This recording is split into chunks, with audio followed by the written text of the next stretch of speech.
The Israel-Iran war is escalating. Both countries are firing at each other. Iran is claiming 78 dead. In Israel, there's reports of at least one death with several injured. And the U.S. has now entered the war in defense of Israel, along with other allies, to intercept missile strikes from Iran. Iran is threatening to target U.S. bases in the region, saying that they will be held fully accountable for their assistance in aiding Israel in these strikes. Now, initially, the U.S. said they didn't know anything about it. Trump has now come out and said, we knew everything. And it's being reported by Israeli news sources that this was a psyop.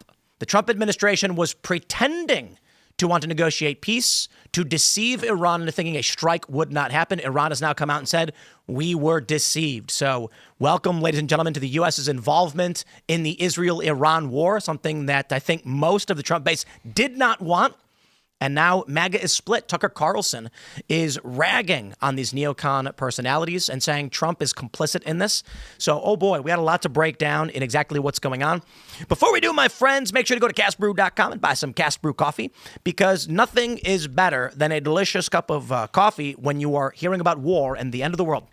You're going to want to be wired for that. I'm half kidding. We got Ian's Graphene Dream Low Acidity Coffee. We also have Sleepy Joe Decaf and Unwoke Decaf, as well as Focus with Mr. Bocus. If you want to support the show, you can buy our coffee. We got coffee pods. Check it out. But don't forget to also smash that like button. Share the show with everyone you know. And I want to give a heartfelt thank you and shout out to everybody who is spending their Friday night listening about an escalating war in the Middle East and fears of an escalation into World War III, instead of going out and partying, which is the responsible thing to do, I guess. But holy crap, are things getting crazy. Not to mention, Marines are actually on the ground right now in L.A., on the ground. So we're going to talk about all of that. Joining us tonight, we got a couple of guests. We got Anthony Cabassa. Hey, thank you so much for having me, Tim. Who are you? What do you do? My name is Anthony Cabassa. I'm an independent journalist out of Los Angeles, California. I have been covering the protests there since last Friday when they began. They began violent, regardless of what Gavin Newsom says. And yeah, just been documenting everything that's been happening there. So thanks for having me. Right on. And this gentleman has returned from the morning. Let's go. Oh, yeah. I was here earlier for Culture War. My name's Aidan Mattis. I am the host of the Lore Lodge, History Unhinged, and the Weird Bible podcast. And I primarily do history stuff on YouTube. Right on. Ian is here. Hey, guys. Ian Crossland up in this. I'm an actor and musician and a producer. Happy to be here. I also have the magnificent Phil Labonte. Hello, everybody. My name is Phil Labonte. I'm the lead singer of the heavy metal band All That Remains. I'm an anti-communist and a counter-revolutionary. Let's get into it. Here's the story from Axios. Iran strikes back at Israel. U.S. helps to intercept missiles. Axios reporting Iran launched a major counterattack against Israel on Friday, firing around 100 missiles in 2 barrages. The retaliatory attack began 18 hours after Israel launched a war against Iran, attacking its nuclear facilities and missile sites and killing top military leaders and nuclear scientists. The U.S. is helping to intercept incoming ballistic missiles, according to an Israeli official and a senior U.S. official. So, ladies and gentlemen, the U.S. is now in the war. Now, call it whatever you want. Some might say, I know that the more pro-Israel side is going to say, we are not at war with Iran, we're simply defending an ally. And I know that the anti-Israel side is going to say outright, we have just started a war with Iran. But I think it is fair to say, set all that aside, what is Iran thinking about this? They are threatening retaliation because the U.S. defending Israel and supplying them with weapons while Israel is bombing them. As far as they're concerned, we are at war with Iran. We are actively involved in Israel with weapons, and we are helping intercept the missile strikes against them. That's how Iran's going to see it. The question is, does this result in Iranian attacks on U.S. assets in the region? Considering what Trump has been saying about we knew and the Iran saying that the U.S. was deceiving them, I think it's very likely. Now, a couple quick updates. This is massive. From Fox News, the Kiryat compound, Israel's equivalent to the Pentagon, has been hit. We have this report from Fox News. Let me see if I can play it. Correspondent Trey Yingst has been up all night, is standing by with all the details. Trey, what can you tell us? Yeah, Laura, following that Israeli attack against Iranian nuclear facilities and top IRGC leadership overnight and into today, the Iranians have responded with 3 waves of ballistic missiles. This is Israel's version of the Pentagon, the Kiryat. And the building on this compound was just hit. Please go back. Go back, please. You can understand here, it's very tense at this specific location because the Iranians are now targeting the defense establishment of Israel. Wow. So here we go. We also have this from Fox News, Trey Yingst. An Iranian ballistic missile struck a residential building in the suburbs of Tel Aviv. At least one woman has been killed and 20 others injured. So far, all I've seen is one death in Israel. I'm not entirely sure. There is a video, actually, which I'll seek, which shows the rocket strike. It's close up. So I don't know. What do you guys think? There's a lot to break down on this. Well, I mean, go ahead. Well, I think that Netanyahu, who made a proclamation as to why they launched this attack, was likening this to the Nazi military buildup, and the appeasement that happened before World War II. The French and the British, basically Neville Chamberlain, the British prime minister, wanted to appease Hitler because Hitler wanted old German land back. He wanted piece of Poland. He wanted part of Czechoslovakia. So the British gave him Czechoslovakia. They gave him the western part of the Sudetenland. Because of that, the Germans kept building up and building up and building up their military until it was too late. So this is a video of an Iranian ballistic missile striking downtown Tel Aviv. And the idea is hypersonic, maybe, like the bypassing the Iron Dome's capabilities, new weaponry. But I think the argument that Netanyahu is making is that he's preempting a military buildup. That if Iran gets a nuclear weapon, they will use it. They will obliterate Tel Aviv. You think that was big? Imagine whatever modern day military warhead. And so it's like, if we don't stop them, but I mean, that's a declaration of total war if that's the case. Do you find that argument compelling, that they would actually use a nuclear weapon on Israel? Because honestly, legitimately, I don't think they would. I think the reason that they want a nuclear weapon is because, North Korea has a nuclear weapon and the U.S. isn't breathing down their throat talking about regime change.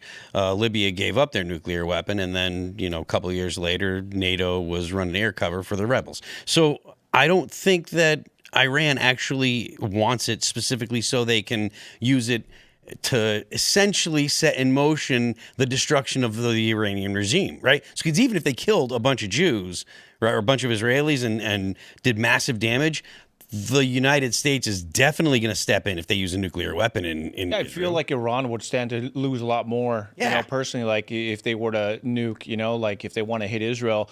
They know, and this is something I was watching Tucker Carlson the other night, and he was interviewing that, and saying that we've been made to believe that both Iran and China are like these big threats, but they're really not. Our threats are sometimes our neighbors. Like Mexico has killed more Americans, right, than Iran probably has in the last couple of decades. Agree about Mexico, disagree about China. Go ahead, sorry. Right, no, yeah, and hey, my mom's from Mexico.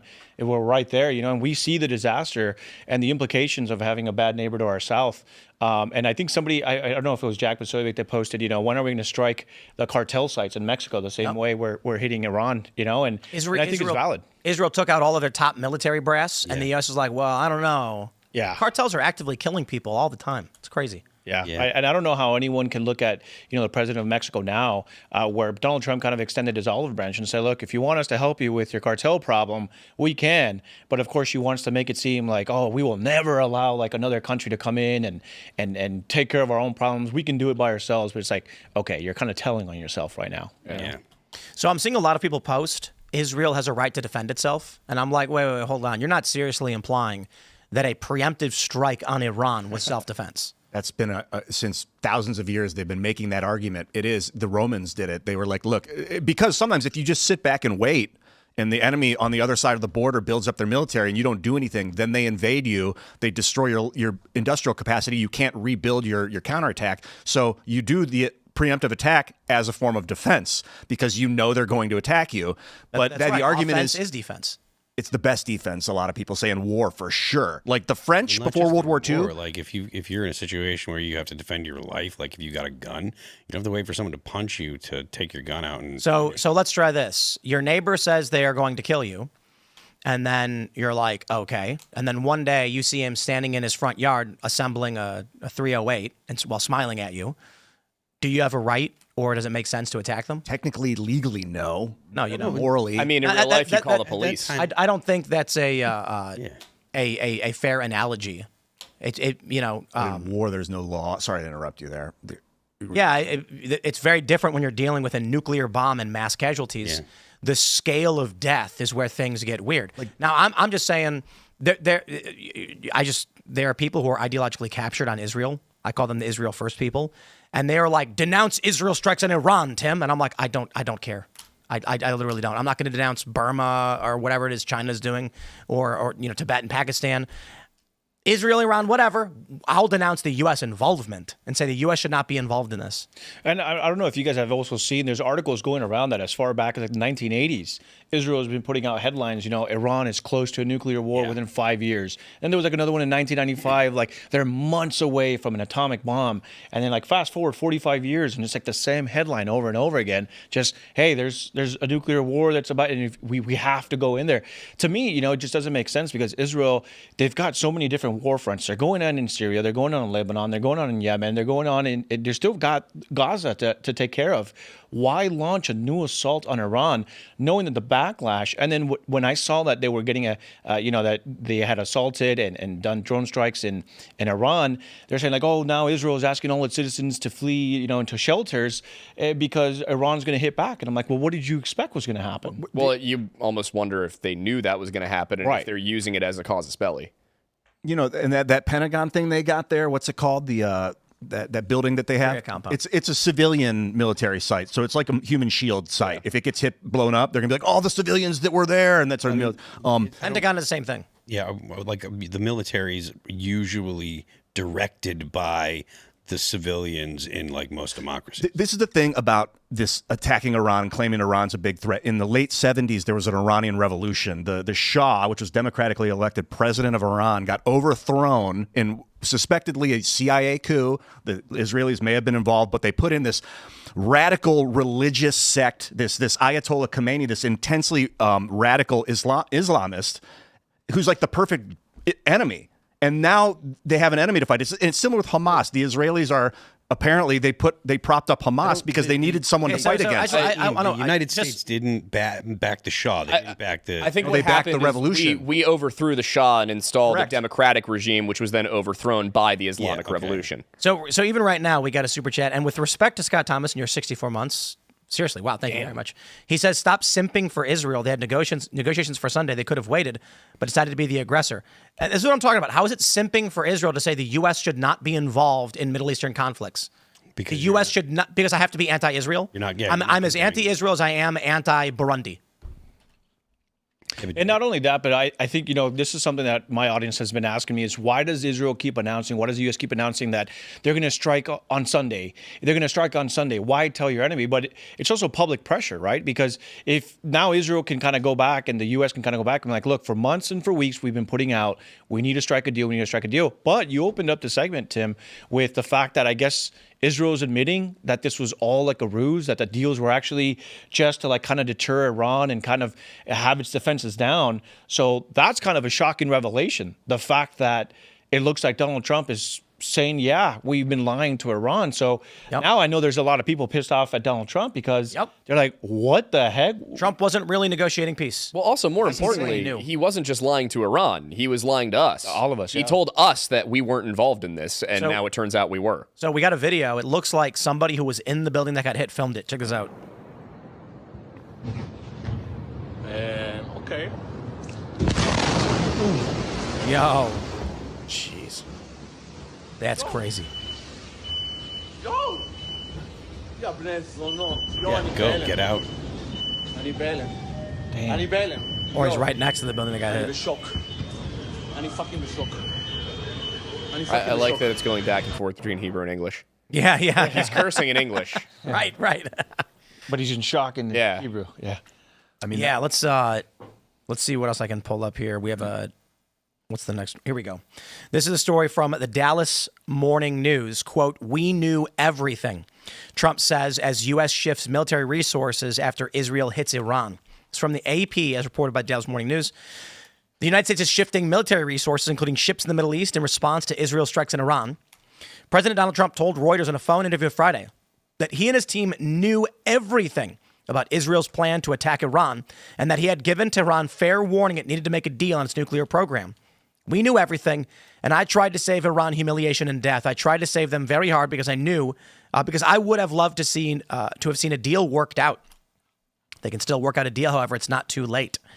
So this is initially The talk was that the Trump team, the White House had no idea, and they were planning negotiations. I think I don't know if we have this one. No, we don't have one pulled up. We do have this. Trump says Iranian negotiators working with U.S. are no longer alive, and says they didn't die of the flu, they didn't die of COVID. Israeli sources had been reporting. Check this out. How an Israeli-American deception campaign lulled Iran into a false sense of security. Israeli official says Trump's warnings to Netanyahu not to attack, as well as stories of Israeli officials flying to the U.S. and PM taking a short vacation, were put out to fool the regime. Now, I don't know how much of that is true, but with Trump saying we knew everything, it sounds like that may have been the case. That the U.S. was basically saying, no, we want to negotiate with you. Considering Trump's the one who killed the nuclear deal, him saying I want to negotiate you, it's plausible. And the reason why they're keeping this from the American people is that Trump knows his base is largely anti-intervention and doesn't want to be involved in this. But it's entirely possible. Trump was trying to maintain the posture of we don't want to be involved in this conflict, getting those stories out so Iran thought the attack would not happen. The Netanyahu also said he wants an Iranian revolution. He wants the people to overthrow the dictatorship that is their government. He doesn't have a problem with the Iranians. It's the government. It's the dangerous, psychotic. This is his argument. I think Trump might feel the same way. And I'll tell you what, if I was in their position, if I was the Ayatollah Khomeini right now, and I was betrayed like this by the Americans in the middle of a peace deal, I would never forgive them, literally never forgive them. So unless they're removed from power or destroyed, whatever, unless they're removed from power, I don't see this conflict ending. Now, if there is a regime change in Iran and there's a democratically, maybe there's a republic that's instantiated, maybe that can quell the violence, but I don't see it. Other than that, I don't see it. That kind of wasn't the result in Iraq. I don't know that would be the result in Iran either. Iran was a successful democracy.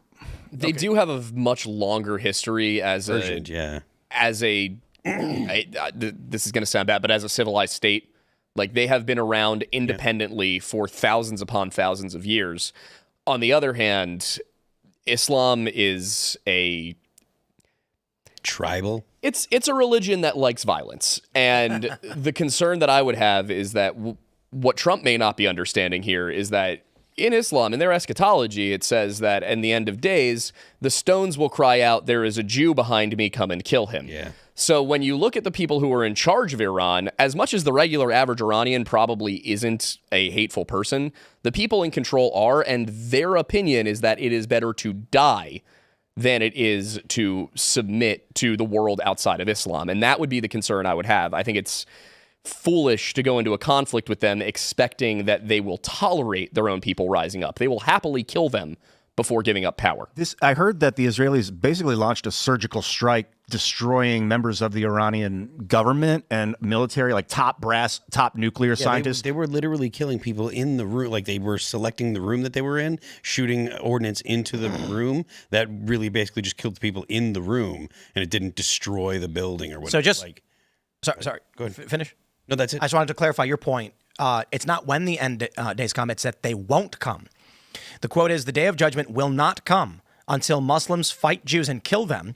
Then the Jews will hide behind rocks and trees, and the rocks and trees will cry out, 'O Muslim, there's a Jew hiding behind me, come and kill him.'" Yeah. So basically, that was actually in the Hamas charter too. Yeah, it's their eschatology has it that when we come to that point, that the war will happen, and then even these stones and trees will cry out against the Jews. That is, so I think it is a prerequisite for Yes. them to meet the day of judgment to do this. And that might, when you look at the Shia position and the intense religiosity of the Iranian regime, I would be very concerned about what they might perceive this to be. It's interesting. The caliphate is an interesting concept, that a religion itself formed a state. The Muslim caliphate in, like, I don't know what it was, 700 AD, 800 AD. I mean, Israel is technically a religious state, but that there was like a country, but there was also this caliphate that was a country. Like, was Muhammad like a governor? Was he a president? Was he what was he? He was a prophet and a war leader. He was a warlord, yeah. And in Islam, the caliphs are basically his direct descendants. Sometimes, and depending on which Shia or Sunni, might be a more spiritual succession, and in some cases, it's a more direct lineage from, I believe, his cousin. That it's intricately tied into the governance of the system is like... they fully believe that the successor of Muhammad is the one who should lead both the religion and the state. Yeah, and that's a big part of the problem because of a lot of the things that the religion specifically said specifically about Israel. And it's very different from the way Christianity views this church and state relationship. And I understand I got cooked this morning. I know. But they don't see it as a partnership. It is one. And that person is to lead Islam into a position where it overtakes the world. Yeah. But of course, then it has to shrink back and it has to be cornered. And then it's kind of like Revelation. Muhammad just kind of took Revelation and rewrote it. It has to shrink back and be cornered? Yeah, it expands and then it is defeated, pushed back to Jerusalem. It's really crazy how this is all in Revelation in other wording. And then 600 years later, some guy in Arabia is like, hey, we're going to do that too. As a bit of a tangent, Muhammad reminds me a lot of Alexander the Great in his story. He was like a middle-aged war leader, and then hugely successful. People fought him. Then when he died, his generals split up his empire and formed their own countries or cults or groups. Is the same thing that happened with with Alexander. Similar thing. Very. I think Alexander was poisoned by his men, though. I don't think. I definitely think there's also like an interesting conversation happening in which obviously now it's looking like Donald Trump knew everything, right? That could mean two things. It means we were playing Iran to kind of surprise it, or it could mean Israel had always informed us what they were planning on doing, and I was actually trying to strike a deal with Iran through these last weeks. And I mean, look, like how much time they gave Iran, right? So, I mean, I think Trump in some way can kind of be like, look, I was doing my part. Of course, Israel needs to run it by us. But I think that there was like, I've heard like people like Ben Shapiro say, and then you had Mark Levin saying that who are we, the United States, to tell Israel that they're not allowed to strike Iran? And I'm thinking to myself, I'm like, look, that can only be true if we take the Ben Shapiro route, in which we're just completely disengaged. But if we're sending money over to Israel and they're depending on us, which the reports show that America has interfered and intercepted a lot of these missiles. Well, wait a minute, what happened? I thought Israel didn't need us. They brought Mark Levin on Fox and Friends this morning, and that dude is Israel first as they come. Yeah, he's lost the plot, man. He was like fervently saying, it is America first to defend Israel and fight Iran and all of that stuff. And he's like, and they call me a neocon. And I'm like, that's not America. Like, that's literally not, it's the antithesis of America first. Yeah. I will say this is something that I actually have a conversation with my audience about, being Hispanic myself, my mom from Mexico. We don't have, I don't understand this like America-Israel stuff, to be honest. Like I see like all these like Americans, kind of like evangelicals, talking about like this undying loyalty to Israel. But like in Los Angeles, we don't like, my mom we never grew up really we never talked about Israel. You've never been? What's that? You've never been to Israel? Shout out to Douglas Murray. Oh yeah, I haven't got invited. Well, are you Catholic? I'm not Catholic, no. But you are Hispanic. I'm Christian, yeah. So I'm going to take another L as a Protestant today. This is rough for me. But this is, again, Protestantism, which is largely where the idea that we're supposed to defend Israel comes from, because it's not that Americans are supposed to defend, it's Christians are supposed to defend the Jews. Christians are supposed to defend Israel. And this is an outspringing of a certain kind of Protestant theology that is native to the United States of America that came about in the early 1900s, which kind of pushed this idea of we're supposed to be supportive of Jews, we're supposed to be supportive of them as a state, and it bases this upon a very skewed interpretation of the Bible. But I've heard that before, not to interrupt you, but what I would ask is, so then how did Christians bless Israel or Jewish people before 1948? So like between the fall of Israel back then and Zionism. 1948, how did Christians bless Jewish people? We persecuted them quite a bit in the Middle Ages. Yeah, the Jews in the Bible are the ones that killed Jesus. So that was like, they were the enemy in the Bible. So the Christians basically, they set that up pretty early on to let you know the Jews are the enemy. Anti-Semitism was kind of the default position of the church for a very long time. Not necessarily like Hitler's version of it, but they are others, they should not be included amongst us, has been the way it's been viewed for a very long time. Then the Zionist movement appeared in like the 1850s, and they were like, well, we want to set up a Jewish state. Let's work together with the British Empire, this big British corporate empire, whatever, with the East India Trading Company, and they set up Israel. They basically worked on this plan to get the country of Israel. So the politics of Israel don't matter at the local level. It's only when you start talking geopolitical, the point of that country being where it is, to protect the Suez Canal, to dominate the trade region. then if you start to question the validity of it, they'll start throwing religion at you and being like, don't you believe in? Ian, aren't you afraid of? Yeah. But they're like a big part of why there's a fight over like Israel is because of Jerusalem, right? Like because like the Islam, Christianity, and Judaism all consider Jerusalem to be like their holy city, and so it's not just about like the Suez Canal or about the internet, the liberal global order, or whatever you want to call it. Like there is like deep-seated religious reasons for both of the groups that are PO'd about Israel to want to have access to Israel, to want to control that land. But see, here's the thing is like, so I still have family in Mexico and we go visit all the time. I was just there not too long ago.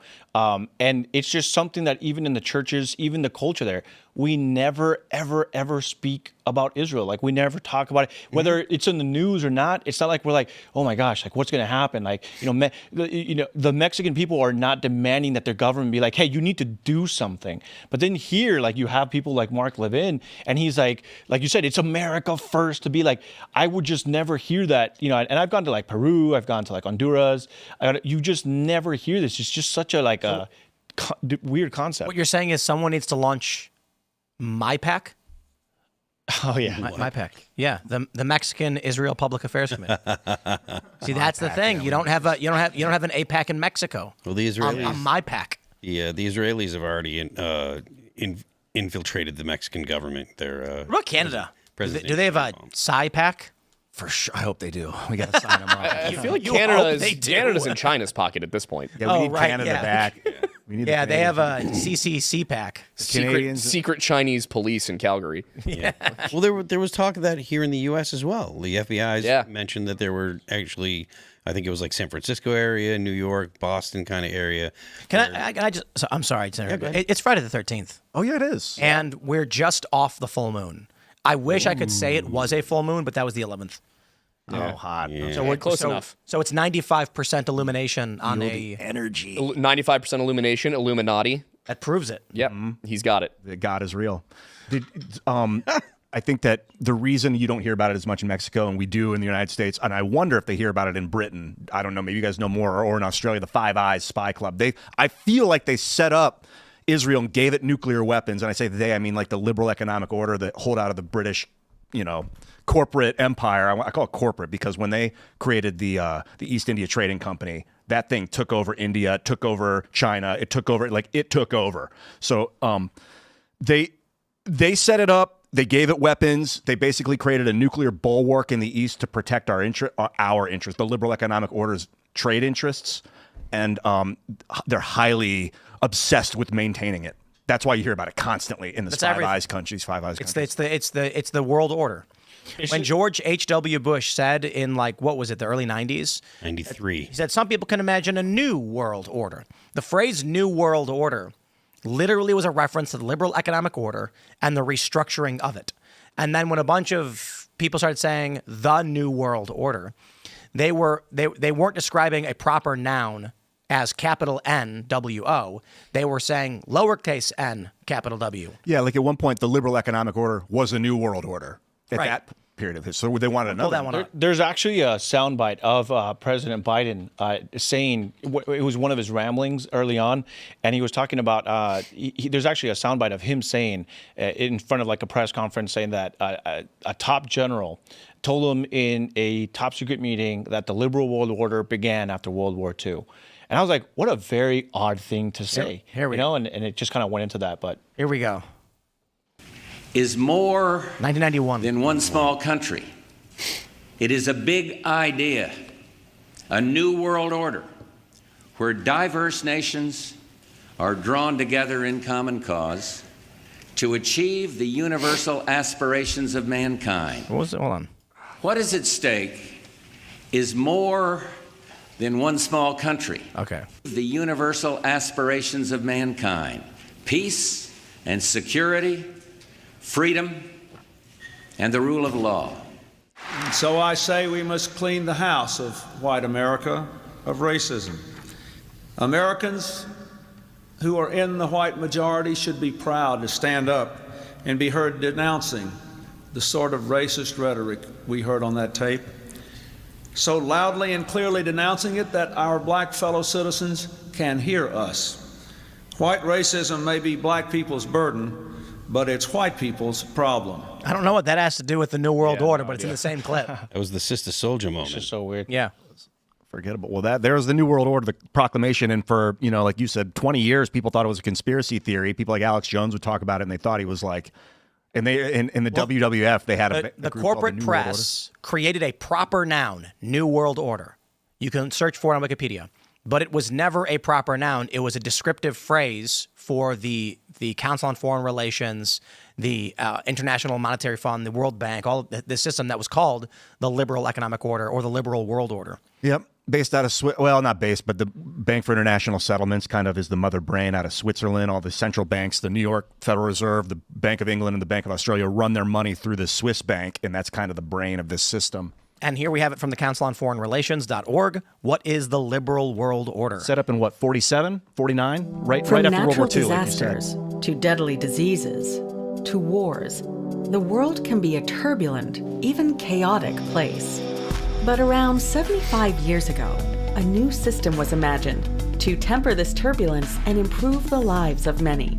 It is called the Liberal World Order. This is so dystopian. It is a liberal system in the sense that it operates on rules that are, in theory, applied to each country equally, and that it encourages each country to be democratic and to open its economy to the rest of the world.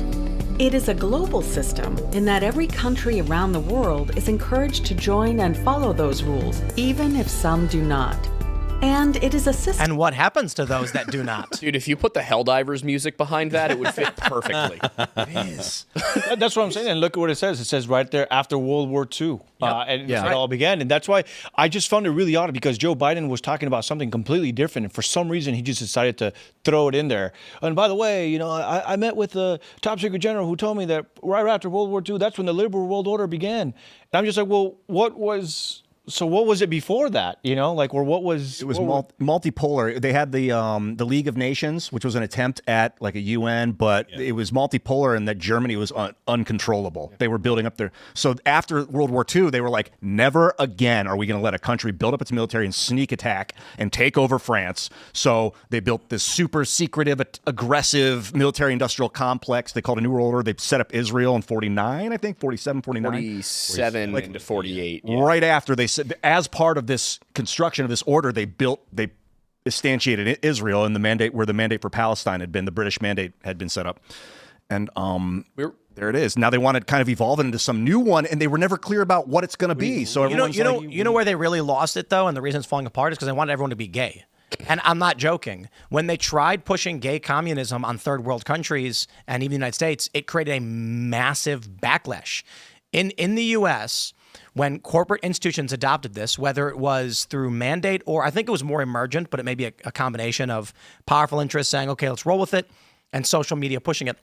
When you take a look at the trends across all major media newspapers all over the world, at the end of the 2000s, 2008, 2009, racism, white supremacy, sexism all skyrocketed in every single newspaper.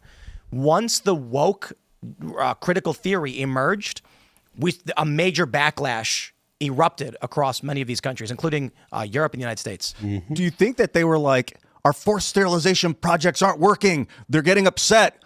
And then the guy's like, have you tried making them gay? And then they're like, want less population I think sloth. The Malthusians, for those that are not familiar, Malthusians have been around, I believe, since the 70s, believing that there would eventually come to be too many people, so they had to do whatever they could to stop people from reproducing. And, Bill Gates wants to reduce population growth and things like this. And so one of the strategies is to discourage sex by any means and encourage non-reproductive sex. That is not far off from Catharism. What is that? It was a medieval heresy of the church that was basically the material world in and of itself is evil. Creation is evil. But existence in and of itself does not have to be evil. So they encouraged people to have sex but not reproduce, to be hedonist, things like that. And the Catholic Church stamped it out extremely aggressively. Well, that makes perfect sense. Massacred about 7,000 people, including other Catholics at Bazir, because they were like, the exact quote is, I believe, kill them all, God will recognize his own. Let me play a little bit more of this liberal world order stuff. system that promotes order in that most countries that buy into it respect the borders of other countries and seek to resolve their differences peacefully. It was developed in an effort to avoid repeating the major man-made disasters of the first half of the 20th century, the Great Depression, and 2 world wars. Following World War II, the United States, along with several other countries, started drafting an aspirational blueprint for what later became known as the Liberal World Order by establishing certain international institutions. The United Nations was built to promote peace between countries. The World Bank would support global economic development. And the International Monetary Fund and the General Agreement on Tariffs and Trade, which later became the World Trade Organization, would support investment and trade between countries. While these institutions provided the blueprint for the liberal world order, the system was really powered by the United States. So in other words, the U.S. said, okay, everybody, we're the big stick in the room, so we're going to do what we want. And you better do it too, or else. And what happens to individuals who defy the liberal economic order and the World Bank? Well, by coincidence, they just end up having revolutions. It's a crazy thing that just happens in these countries. Or for some reason, they end up being evil. I can hardly believe their own it. people and need to be killed. Like I Russia. hardly believe it. The problem with the liberal economic order and the reason it didn't work in totality was because of the Soviet Union. They could never get in there and disrupt it until the late 80s. Then you see this oligarchical revolution in the Soviet Union, shattering it and making it business opportunities. But the problem is, at that point, the communism and the ideology had spread to China, and China in the late 40s had their own revolution against this crap. Shortly after World War II, they basically, for 100 years before the end of World War II, we were talking about this before the show, there's what was called the Opium Wars. The British, the East India Company was basically selling opium into China, 1830s, 1840s, poisoning their populace, destroying their intelligence, making them agrarian. Basically, the Chinese revolted and said, we want opium to be illegal. Well, the British came in with their advanced weaponry and stomped them down. Said, no, it's not. So 5 years later, the Chinese rose up again. The British and the French went in, stomped them down completely, and said opium's going to be legal in China. For 100 years, they call it the century of humiliation. This was like a call of the Chinese Communist Revolution. We're not going to put up with this British humiliation anymore. These unfavorable treaties that we were forced to sign, and so now they're giving it back to us with the fentanyl. I mean, this war is still going on. They're giving it to the United States because of what the British did. What are you talking about? I believe, man? yes. Now they want to destroy our what do they call brain drain? They want to create brain drain in the United States so we can't industrialize properly for the 21st century. I don't think that it has a whole lot to do with like getting revenge on the British by attacking the United States.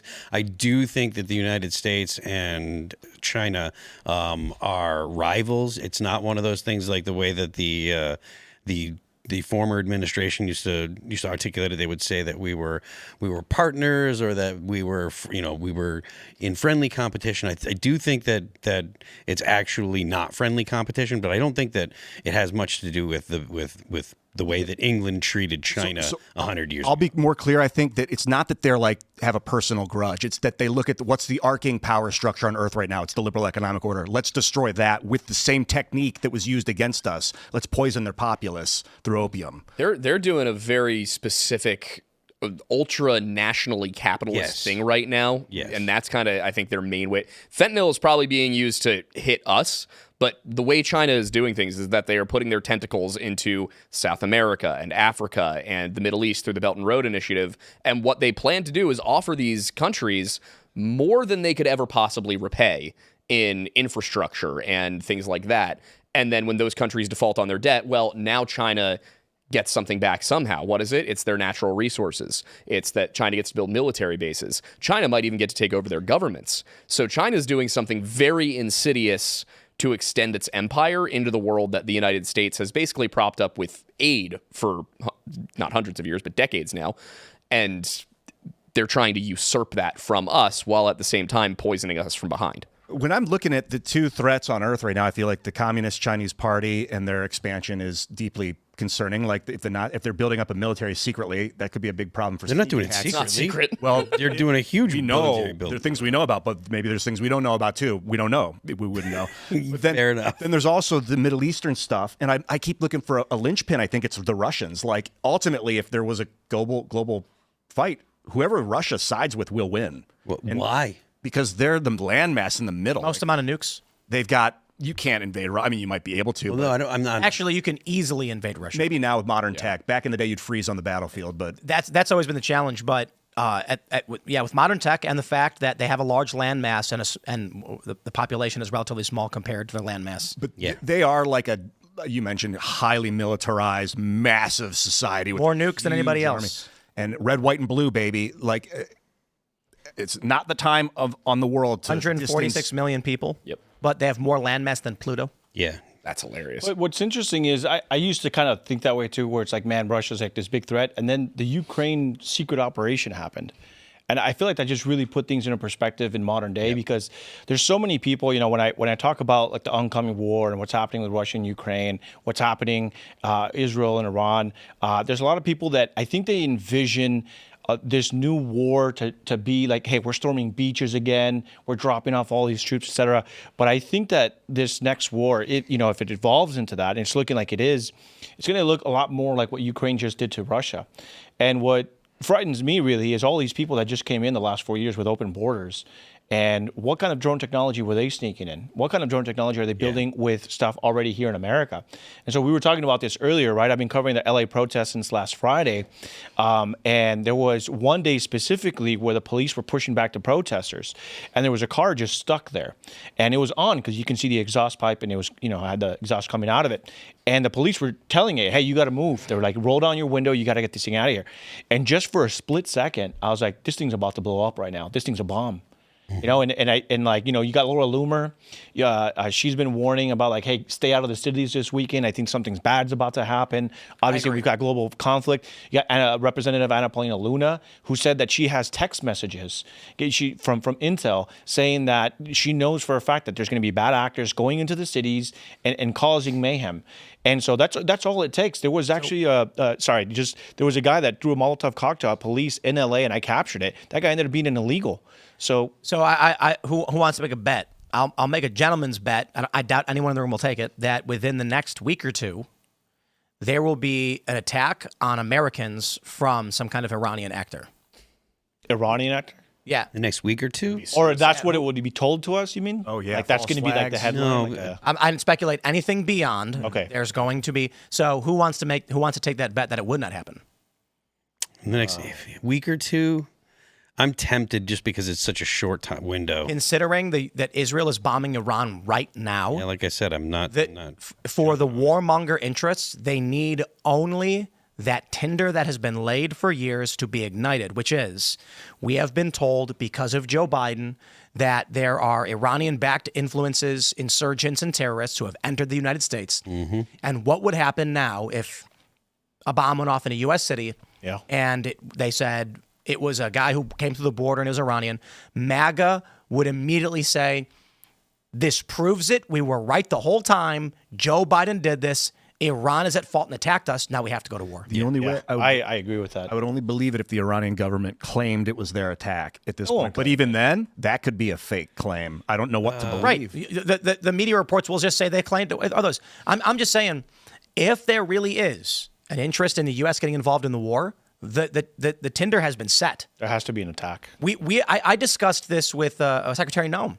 Are there terrorists who have entered the southern border? Absolutely. Joe Biden left it open. So now the narrative is already planted and the logic is there. Should an attack happen, it's 2 + 2. It's, we knew they came in. It's been a big problem. It's why we wanted the border secured. Yep. It's Biden's fault, and Trump is the hero who's going to rectify it. Well, I don't know if you guys remember that video of there was an independent journalist that was filming down at the border under President Biden, and there was this guy. He might have had like an Arabian accent. I'm not really sure, but he was telling the videographer, he's like, "Oh, you don't know who I am?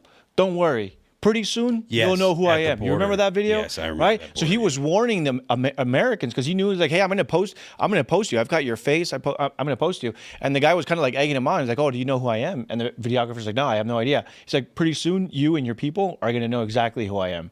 So, I mean, the stage, I guess, for lack of a better word, is kind of set already. The Tinder's already there, Tim, right? Yeah, and all it's going to take is we've got no King's Day tomorrow.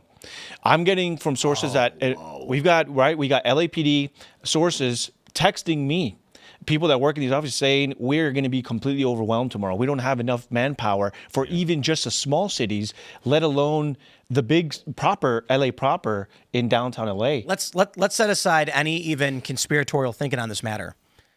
Iran is pissed.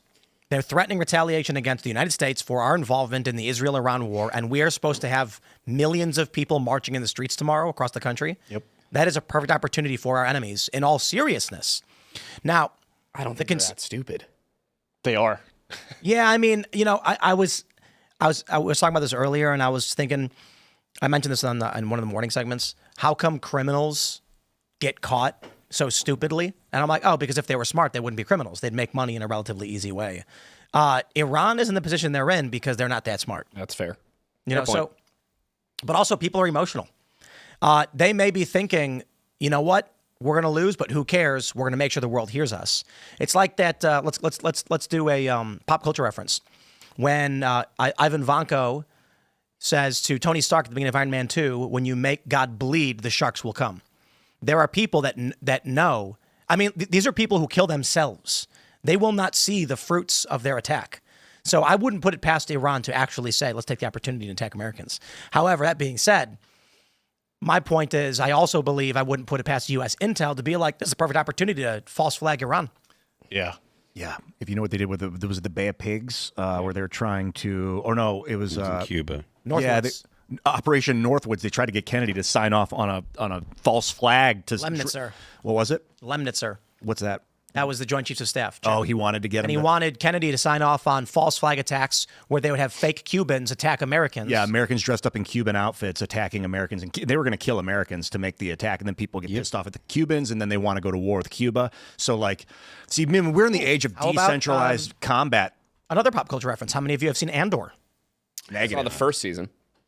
Spoiler alert.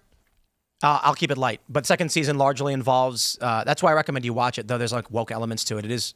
I do like towards the end, the Empire stages a false flag. Check it out because they need a reaction from a certain group of people so that they can justify their actions to the Empire, to the rest of the planets. And now, so like. Combat has been decentralizing as technology has been improving. The telephone, the radio made it so command could get to the guy on the ground. Now we've got AI is going to be able to command its own drone from the drone. So like really where like every commander is its own unit almost.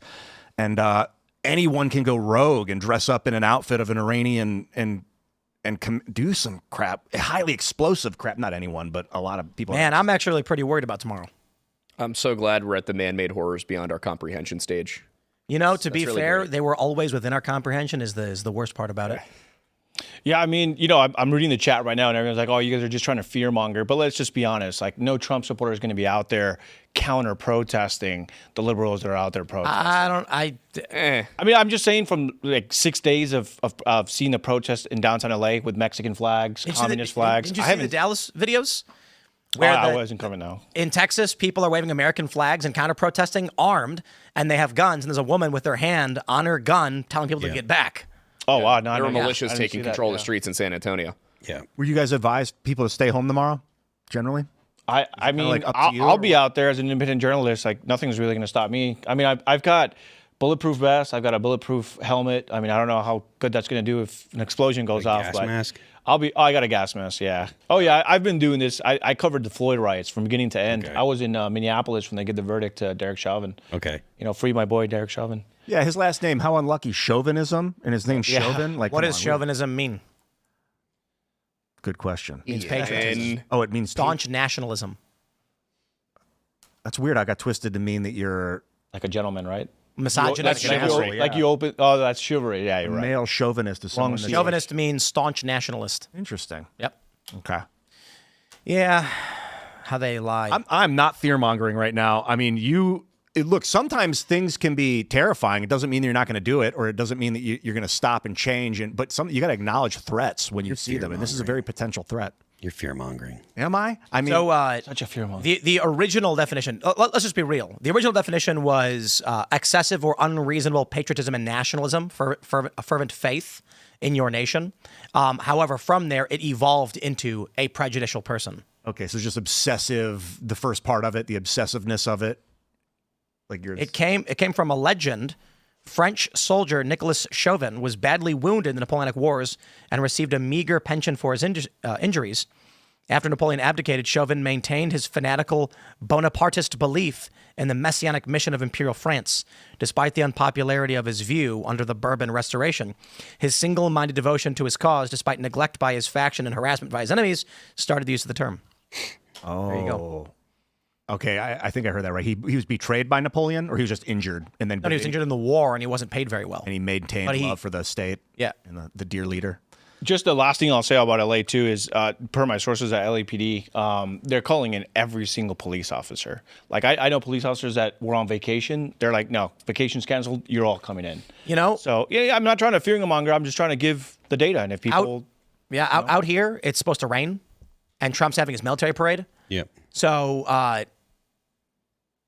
okay, so let's just say this.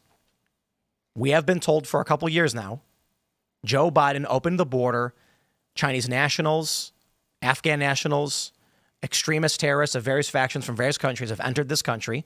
Several Iranians that they fear may be terrorists have entered the country. Israel is bombing Iran. Iran has vowed to retaliate against the U.S. In the region, we've got the No Kings across the country and Trump's military parade supposed to take place tomorrow. What's the No Kings? That's just the anti-Trump protest. Oh. But the other threat assessment is the risk to Trump's military parade. Imagine if there was an Iranian terror attack on Trump's military parade. Yeah. oh, heaven forbid, man. Once again, the narrative is the MAGA is going to say to the Democrats, we told you this is your fault. Biden did this. Trump's going to then say, we will not stand for an attack on our men and women in uniform. We must enter the fray. And then we're on the ground. I'm trying to do the math of who supports what, because the anti-Israel protests don't like the Iranian attack, but wait, what? The anti-Israel? The anti-Israel people don't support Israel's attack on Iran. Yes. So, well, I'm not anti-Israel, but I also don't support it. That's a good point. I was a real generic anti. No, I know. Not a good. That means you're way to look pro-Israel. at it. No, but I'm not though either. Nope, you are. I'm neither. Yeah, I'm Does not Israel exist? anti-Israel too, but I don't support the attack. Do you think there's a place called Israel? Oh yeah. Then you're pro-Israel. What? It's funny. This is I love this because you're not even familiar with the ideological capture of the Israel issue. By simply believing that Israel exists, you are pro-Israel because your worldview supports the existence of the Israeli state, which was manufactured by the British Empire and stole the land from the Palestinian people. Don't ask how the Palestinians got there. It's like I mean, they're mentioned in the Bible. But the Republic of China governing Taiwan, then you are pro-China. I didn't know this until people were calling me pro-Israel. I was like, I don't care. I don't want to be involved. And they were like, the fact that you think Israel exists proves that your worldview is pro-Israel. Wow. Interesting. So I think what I didn't know Ahmadinejad, was that the Iranian? Ahmadinejad, yeah. He was saying that Israel should be wiped off the map. They kept quoting him. I think he was like, it should be removed from the map because it's not a real place. I don't acknowledge the creation of it. Like that. Is there a safe third option? Like, how about my son just swore into the Air Force last week, and I just don't want war. So yeah, is there I'm just a concerned father? Unless option to the anti-Israel people. There's sane, rational people who understand Israel exists and they're critical of it. But in the ideological captured space, you are either there is no such thing as Israel and they're occupiers, or you're pro-Israel. In the Middle Ages, we had a really cool idea. I think we should go back to it. Where Christians ruled over? Where we had it. Rome. I'm okay with that. Rome, the Orthodoxy, I don't really care. Just Israel can't. We're looking at it right now. The Muslims can't hang there. Israel can't hang there. They can't play nice. Give it to the Christians. This is the thing about if you want to protect Rome. your kids, and your ideas is like, I don't want fighting. I want to protect my children. Is okay. Well, one argument is if we don't go in and attack the Iranians now, they're going to get a nuclear war. Then they're going to attack. Then we're going to be on the defensive, and it's going to be worse. The other argument is don't go in and attack Iran because that's going to create the war. If you don't go in, the war's not going to happen. But here's like the part that just doesn't make any sense to me is Israel's right there, but so is Europe. Aren't they a much bigger threat to Europe and Israel than the U.S.? Why are we there? Why aren't we hearing reports today that Britain helped intercept missiles? Why is it us? We're there. Yeah, so that's what doesn't make sense to me. They are. So NATO countries are also involved in the interception, according to numerous reports that I've seen. Oh, I didn't see. I'm sorry. Yeah. So, but the issue is the United States in this liberal world order, we're the world police. This is why we bombed the Houthi rebels, because they were interfering with global trade routes. So we set up military bases all over the Middle East because we're the world police. We don't want to back away because we don't want China to come in. Iran Iran refuses to get in line with the liberal economic order. And so they're an enemy that needs to be removed and put under control. They don't. So the U.S. says, we'll blow you up. Here's my biggest concern, and this is where, like, I have Jewish friends, and, a lot of people call me an anti-Semite, whatever, because I don't want to support this new war. I'm not pro-Israel enough or whatever. But here's the thing. I'm a U.S. veteran. I served over a decade in our armed forces, and I served right after 9/11. I was in high school when 9/11 happened. During those 10 years, I started listening to podcasts and listening to people on their take on 9/11. And I can safely say now that I have a lot of questions about 9/11. I have a lot of questions about what our own government was up to, how much they knew, et cetera. And so to this day, and I'm not the only one, there's a lot of U.S. veterans that feel that we served under a big lie, that we were lied to, that we were sent overseas to supposedly under weapons of mass destruction, but that's not the truth. And now here I am again, right? We finally left the Middle East. I'm happy, cool. I have my son who just enlisted. He joined the Air Force. He ships off to boot camp in September.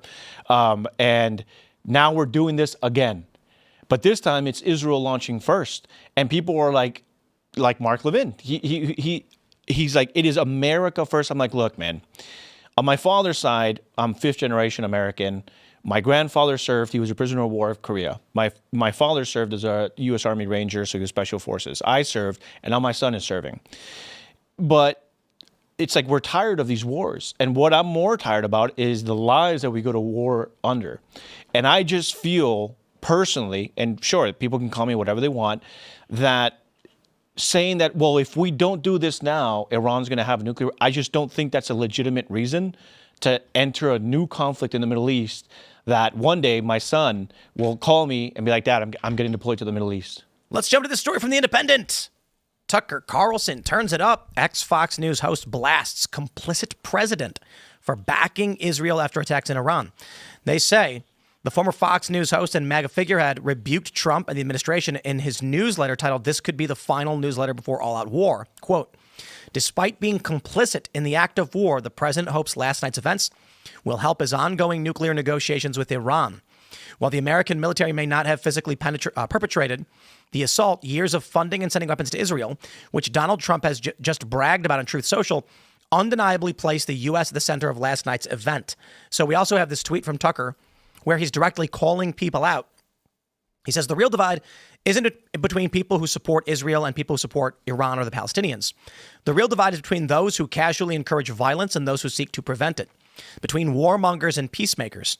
Who are the warmongers? They would include anyone who is calling Donald Trump today to demand airstrikes and other direct U.S. military involvement in the war with Iran. On that list, Sean Hannity, Mark Levin, Rupert Murdoch, Ike Perlmutter, and Miriam Adelson. At some point, they will all have to answer for this, but you should know their names now." You're here, Tucker. He was incensed, it seems. Well, I mean, where is it? They would any of the warmongers or the people that support American airstrikes. I'm telling you, the argument they're going to make against that is if we don't attack now, we're going to get attacked. It's just age-old rhetoric because you can't prove the argument. Yeah, I mean, but I don't feel like the United States is who's obligated to do the attacking. Now, granted, we are involved if we're helping to defend Israel, but still, like, and funding it. Right? Well, we're funding it through foreign aid, yeah, but I still don't feel like it's the United States' responsibility to do it. It's not. And I don't know why people are acting like we're obligated, or like it's definitely going to be the United States, or like this is going to expand into a broader war. I don't think that's going to happen. It's because we are, the American people we're basically the arms dealer for the liberal economic order. They created this military industrial complex throughout our system where we are now addicted to it. If we try to remove it, the militarism from our system, it falls apart. So they basically that doesn't infected us with it. That doesn't answer why people expect the United States to be obligated to engage in combat with Iran. We are the militant arm of the liberal economic order. This is a war against the liberal economic order and the Middle Eastern caliphate, basically, is what this fight is. And they're using the American force because they've created us to be the spearhead. Who's they? The liberal, the bankers, the middle, the. What do you mean by that? What do you mean they? The Bank for International Settlements that's funding, the Federal Reserve that's funding our government. Oh, he means the Swiss. The bankers. Interesting. Swiss. I think that the money is definitely. I still don't see how. Incentivizing it. I still don't see how any of this obligates the United States to take military action against Iran. Well, if it doesn't, nothing happens. So it's like, in Trump, we're not obligated, but Trump Israel's says not going to. No, Israel. Hey, hold on, Israel's not going to stop just because the United States isn't going to take military action. He literally said that many times. Yeah, we're going to do so it it's anyway. not. It's not. If the U.S. doesn't do it, then nothing happens. Israel's definitely going to continue this, and Iran is likely to continue attacking Israel for this. I don't know that they could if the U.S. isn't supporting their behavior. I don't think they could do an attack like this and survive. Why? Who, Israel? Yeah. I think the same thing. I think that if Israel, like I said, they're fighting so many fronts that if Israel were to fight Iran, I just don't believe Ben Shapiro when he says, "Oh, Israel can just take care of itself." Okay, sure, then show us, because you attacked already, and we've already had to help intercept in the past. Who? Israel. They've taken care of themselves multiple times. They've been, yeah, but I mean, fought how long every have we single been country in in the Middle East? How long have we been funding them Since the though? beginning. I mean, yeah, Since the very beginning. Yeah, but that doesn't, just because we've been giving them military aid doesn't mean that like it was the United States doing But I kind of have like a Matt Walsh take. If you're a country that can't defend yourself, then maybe you shouldn't exist. Does that include developing your own weapons? Because most countries don't actually have a significant military industrial complex infrastructure. Yeah, they buy them from other countries. It's like Russia, us in France. Yeah, us, France, Russia. There's some countries that do, but if buying or acquiring military arms from someone else means that you don't have the ability to stand, then there's only like 5 countries that can. I think the best headline out of all of them is that the largest gay parade event has been canceled in Tel Aviv since the war began. They're like, hey, sorry guys, we're going to have to cancel pride parades everywhere because we're kind of in the middle of a war. Yeah, it's probably a good idea to be able to, get to your bunker in case of incoming missiles. I feel like an Israeli gay pride parade right after an Israeli attack on nuclear facilities in Iran is like an Islamic terrorist's wet dream. Like that is like so many birds with one stone. Well, I mean, I don't know about. I just I just come from a family where 4th generation of veteran. I care about America. This is the country that gave my family everything. On my father's side, we came from Italy. So my great-grandfather, who actually has the same mustache I do, that's why I let it grow out. I promised myself that when I get out of the military, I'm going to grow my grandfather, who's Italian, my great-grandfather mustache. But my mom's side, she's from Mexico. And this is a country we love. We don't wave foreign flags. We don't allow foreign flags in our home. We love this country, and we want to see this country prosper. And it just irks me to see that here we go with Israel, and it's starting another war front, and it's like, help, we're getting attacked. And it's like, all right, well, just intercept the missiles because Tel Aviv is getting rocked again, and it's just, again, I'm just a concerned father. I don't want my son to call me, Dad, my first duty station is not going to be Japan the way we had talked about, and I was hoping to go there. Iran. it's going to be, hey, I'm stationed now, because he's going into cybersecurity, so I'm just like, dude, he's going to go right there, and it's like, here we go again, man. It's just. Yeah, I still have a hard time understanding why there are so many people that are demanding or just refuse to entertain other options aside from the United States actually getting involved in direct combat with Iran. I don't see that being the case. The U.S. killed Soleimani, and that didn't turn into some big, burning of the whole Middle East. So I think that not that I'm really big on nothing ever happens, but I really do think that this is going to be a situation of kind of like this is going to happen. There's going to be some combat between the two, and then they're going to chill out because nothing ever. Well, I forgot who said it, but they said there's a really good chance that nothing happens. Like Iran just says, okay, we struck back. I agree. And this actually happened. What was it, a couple months ago, where Israel attacked Iran, and Iran says like, okay, we're closing down the airspace and we're sending missiles that take 2 hours to get to Israel. No, and then and then they're like, okay, this concludes the missile test. None of the BRICS nations, I think, and I don't think any of them are going to risk war with the United States over Iran. No, definitely not. That's why Saudi Arabia came out and they said we strongly condemn Israel for attacking our Muslim brothers and Arab brothers. But then they're like, they're not going to do anything. Right. Well, the Saudis are chilling right now. They're in good with us. They got their oil money. And the Saudis also like the idea of a less powerful Iran. Yeah.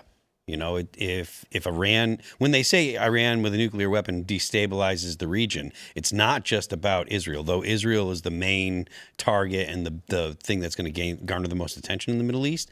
Like, the Saudis don't like the Iranians, and they don't want them to have nuclear weapons either. So I also think they're heretics. Like, they have a serious religious problem with the Iranians because they're Shias. Shia versus because the Iranians are Shia. Yeah. What's the difference between Shia and Sunni? Shia is a much smaller sect. I believe it's about 10% of the Muslim population, and they are the more radical of the two, the more religious.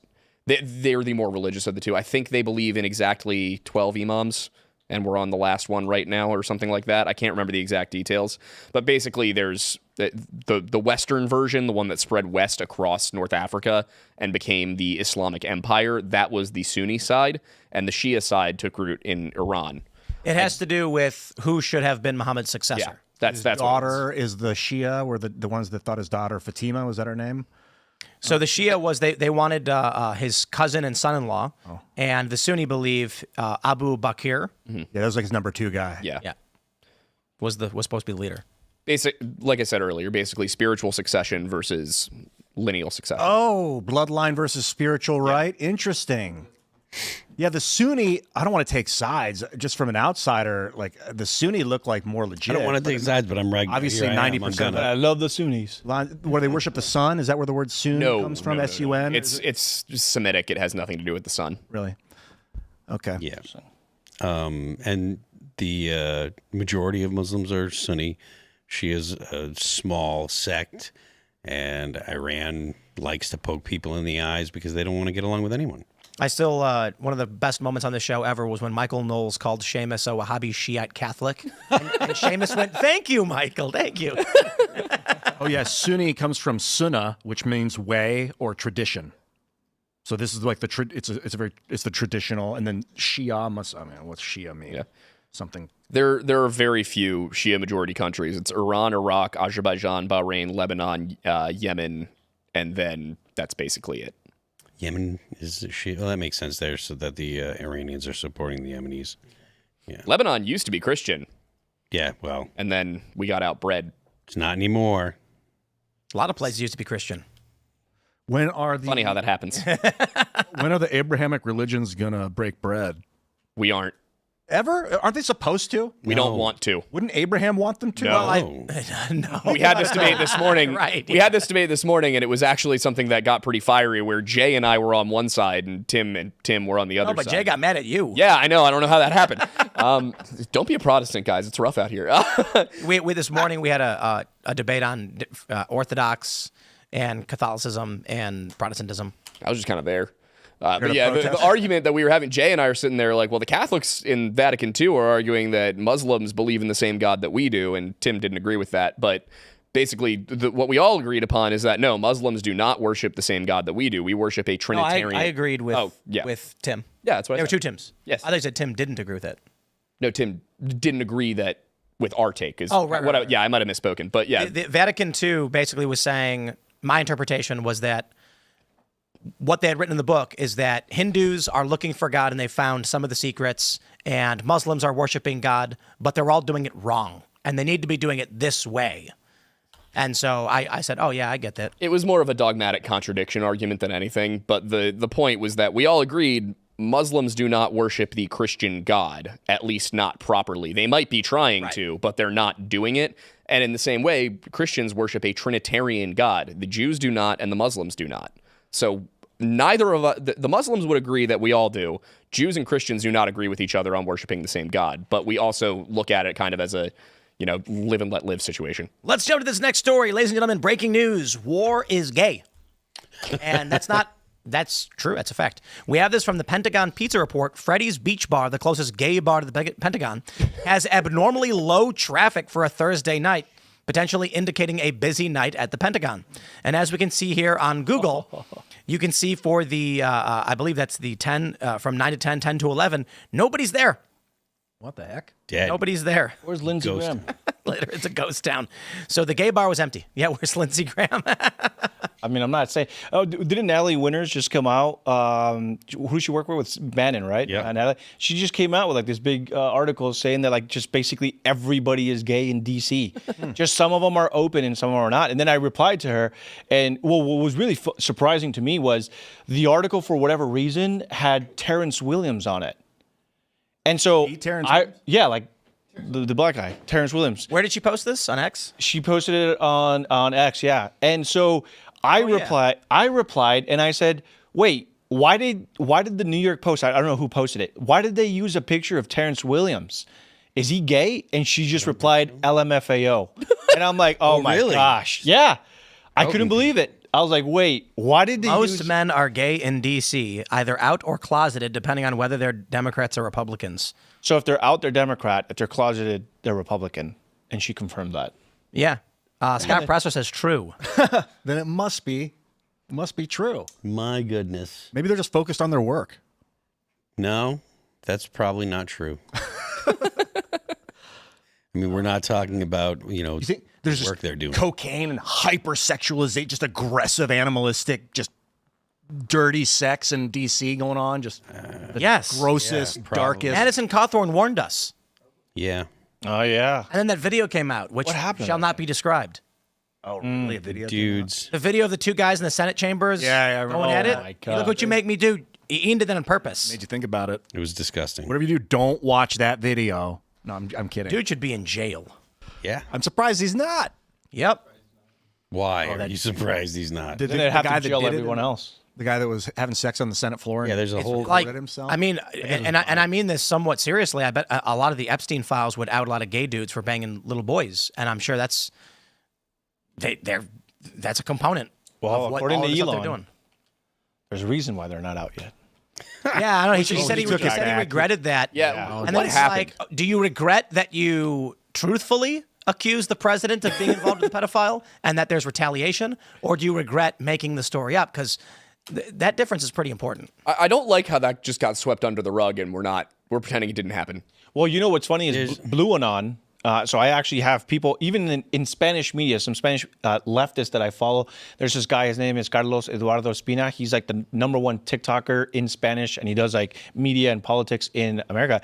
He's part of that Blue Anon. He went out and said, "Isn't it weird that after Elon Musk accused Donald Trump of being on the files, that suddenly we have riots across the city?" And I was like, wait a minute, you guys actually believe that Donald Trump is inciting violence in cities because he wants to hide the fact that Elon said this about him? Wow. That's really what they believe. They believe like, suddenly.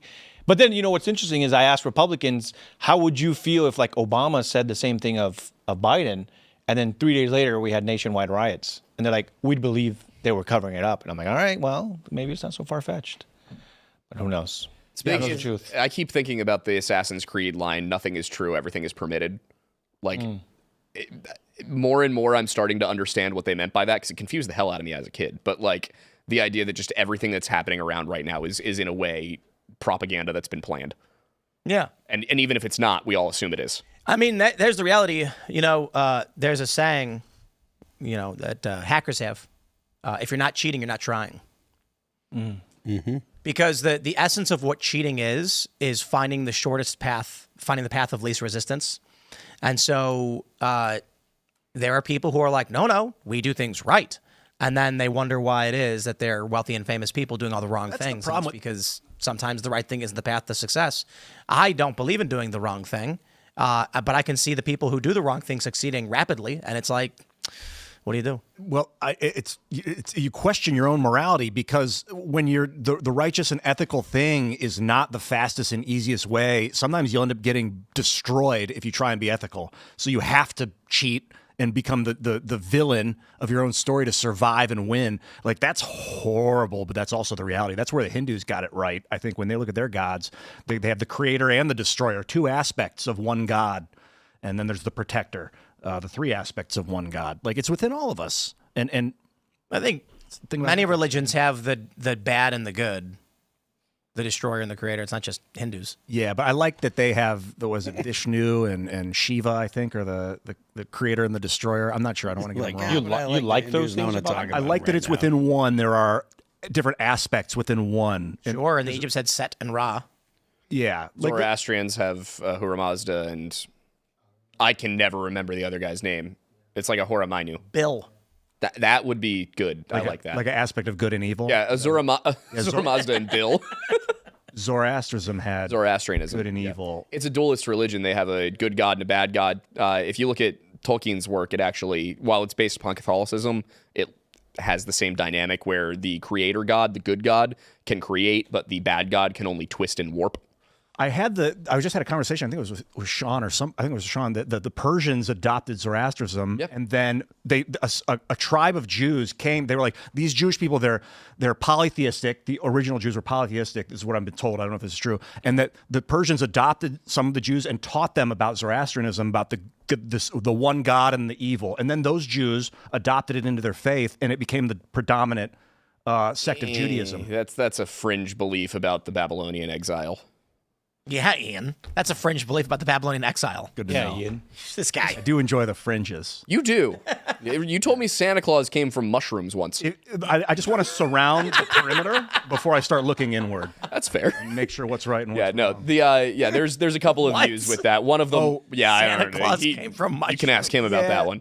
But it's regarding the Siberian shaman that would eat the Amanita muscaria underneath the pine trees where the reindeer would defecate, and then they'd go back to their yurts and climb down the chimneys because they were snowed in. And then they'd hang them over the fireplace in their socks to dry out the mushrooms overnight, the red and the white mushrooms, like Santa Claus outfit. The next morning they'd drink a mushroom tea and trip. Think about flying reindeer, I guess. That's great. I am learning. That was my so response much right now. That's just. I had no idea. If you look up Siberian shaman Santa, you'll see pictures of it. It's wild. Yeah. No, just to kind of elaborate on that so I don't sound so dismissive. Basically, there's two views. One is that the Jews... Ian didn't make this up, by the way. This is like... Oh, I know. Yeah. The one is that the Jews were already monotheistic. They recognized the existence of multiple spiritual beings, but they worshipped Yahweh. And that then they came to Babylon, and basically... the Persians and the Jews went, oh, okay, we got some things in common, cool. And then Cyrus was like, you guys want to go back and build your temple? Your God told me to. And then the other one is that the Jews were polytheistic, the Zoroastrians taught the monotheism, and then they went back. But I do not like the latter option as a scholar. So Cyrus the Great was basically like, hey, Jews, let's just focus on Yahweh. I forget if it was Cyrus or Darius. It was Cyrus. I believe it was Cyrus. And then he told the Jews, like, let's just forget about the polytheist. No, the Jews. The traditional argument for Jews and Christians is that the Jews were not polytheistic at that time. That they had dipped their toes into polytheism in the northern kingdom of Israel, but the southern kingdom of Judah was strictly monotheistic. So there's a little bit of give and take to it. Cool. What about Odin? Dude's baller, even if he's pagan. But where'd he go? They just stopped. They were just like, nah. They went. This dead god on the stick is pretty powerful. Maybe our gods aren't that powerful, and they converted. And then when they got paid off by the the Vatican or something? Did they No. bribe countries to become Christian? No, the Norse got into Christian territories, and basically the Christians went, all right, if you stop worshiping your gods and start worshiping our God, we'll let you trade, we'll let you marry us, we'll let you live in our territories. And a lot of them went, okay. So it sounds a lot like what they're trying to do in Iran. Norse paganism into Christianity was a pretty peaceful transition. How did we get here? What are they trying to do in Iran? Trying to get you, hey, if you worship our God and get access to our liberal economic order, trade, right? We just want to open up your economy. We just want access to all your data. I mean, Trump has kind of been saying that, right? Like, dude, let's strike a deal so that you guys can become a prosperous country. I don't know if it's under the guise of like worship our God, but yeah, I was being hyperbolic. They didn't actually say that, but it sounds like that kind of like, hey, join the liberal world order. I think this is another reason why the liberal economic order wants wokeness, because if you go to a deeply devout religious, Muslim person and say, we want to normalize trade with you, they say, no, my faith, my life, my rules say this person is bad.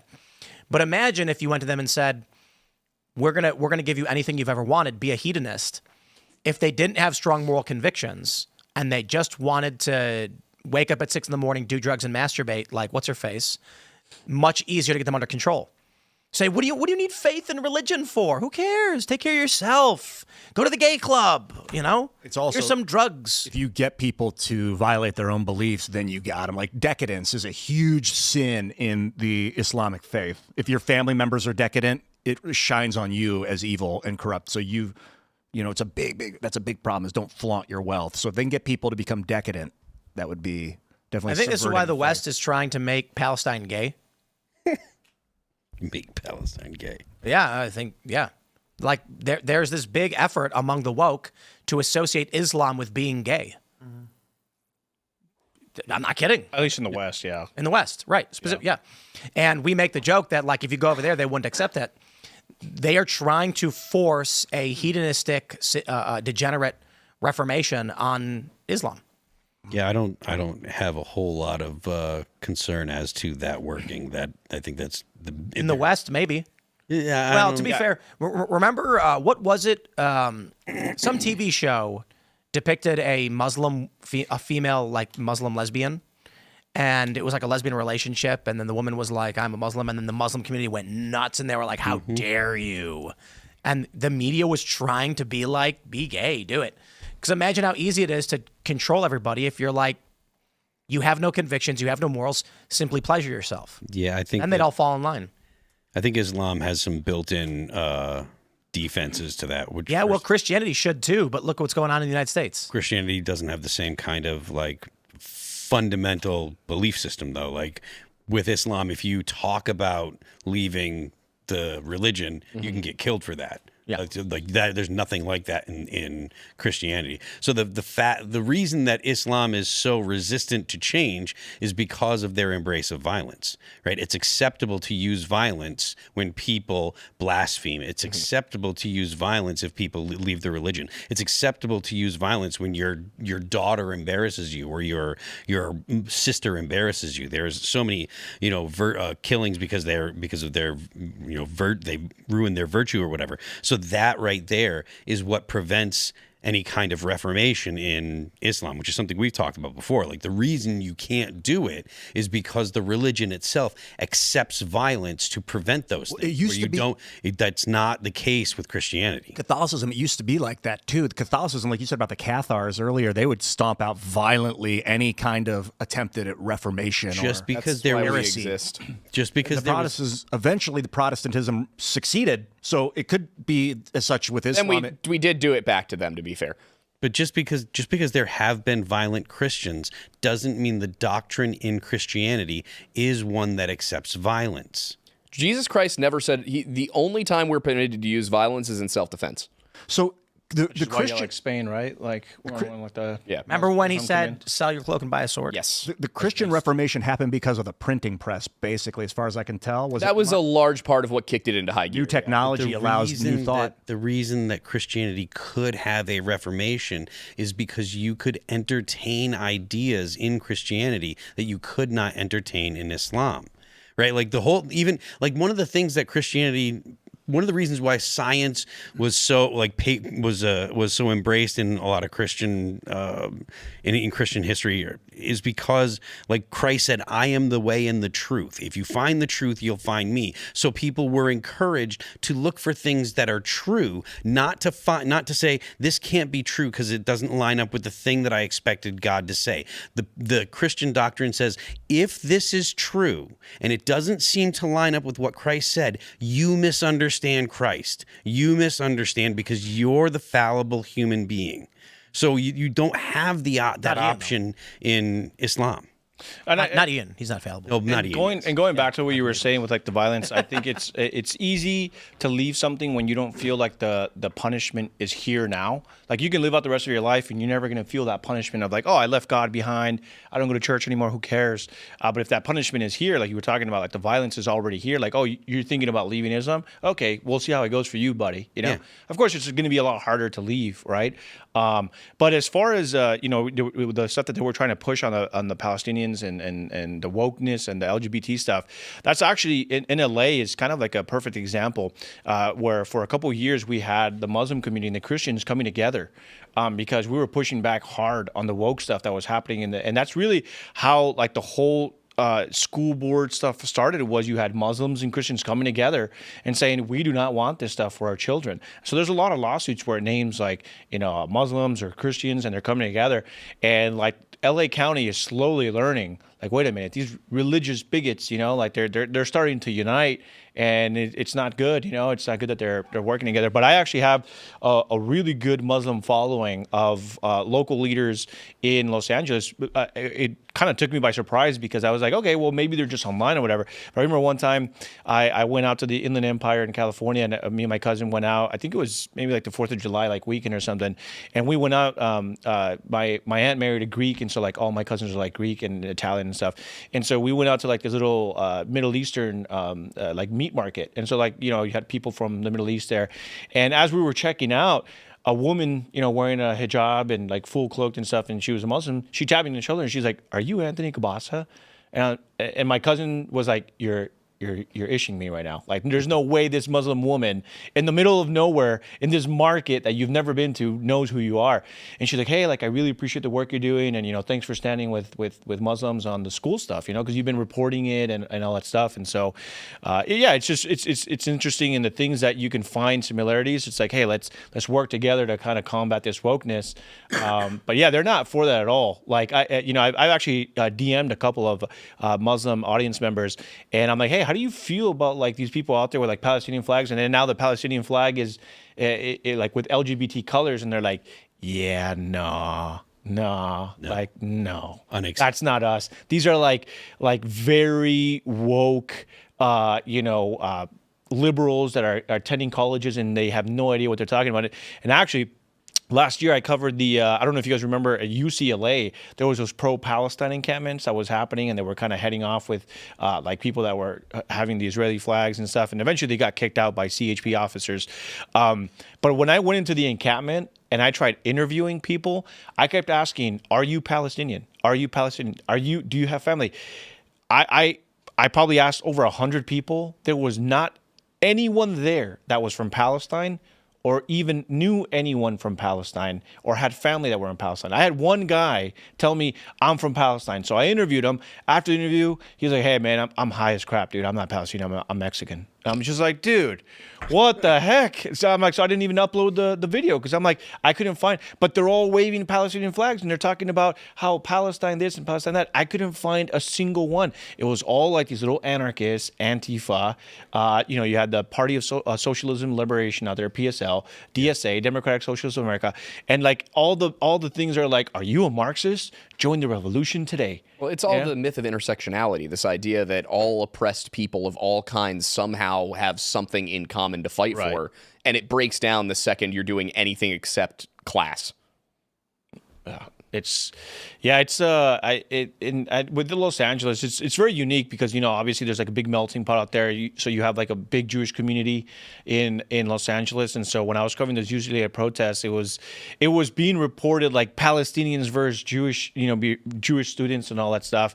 But I'm just like, dude, there's not a single Palestinian out here. they're waving the flags and they have the flags full of LGBT stuff, but I didn't meet a single one. You know, it was just.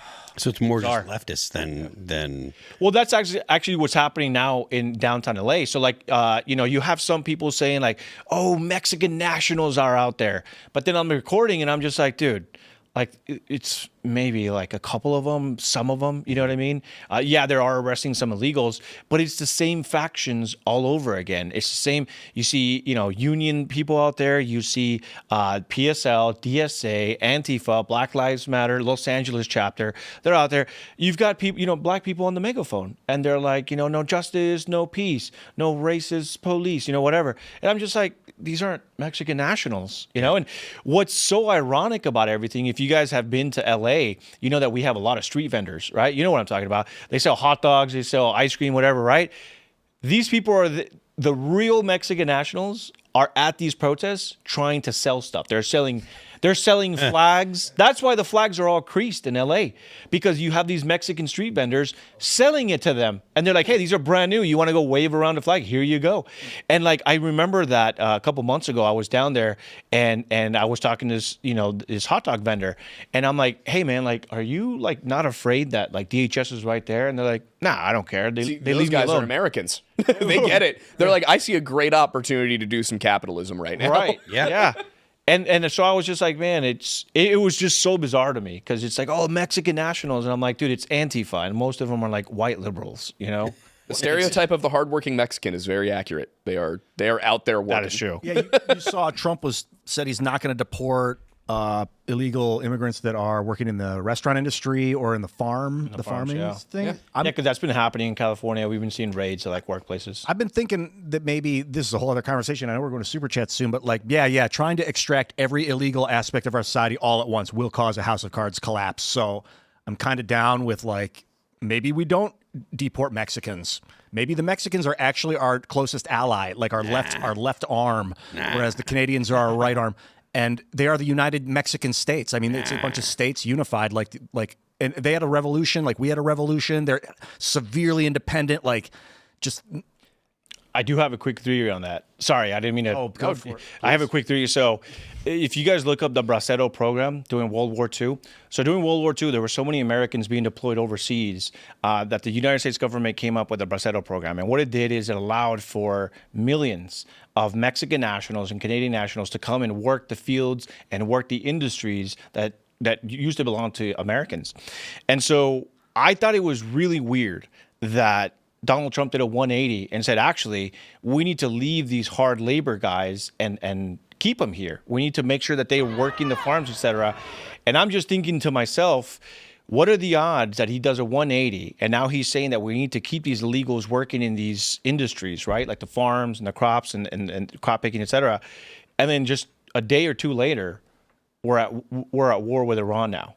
So I don't know. I just kind of just immediately thought of back in World War II, where there were so many Americans fighting off this war that there were like any Mexican that just walked over. He's like, here's your work permit. Here's your work permit. Here's your work. Get out in the field. We need to mass produce. They were put on assembly lines, to create the weapons and send overseas.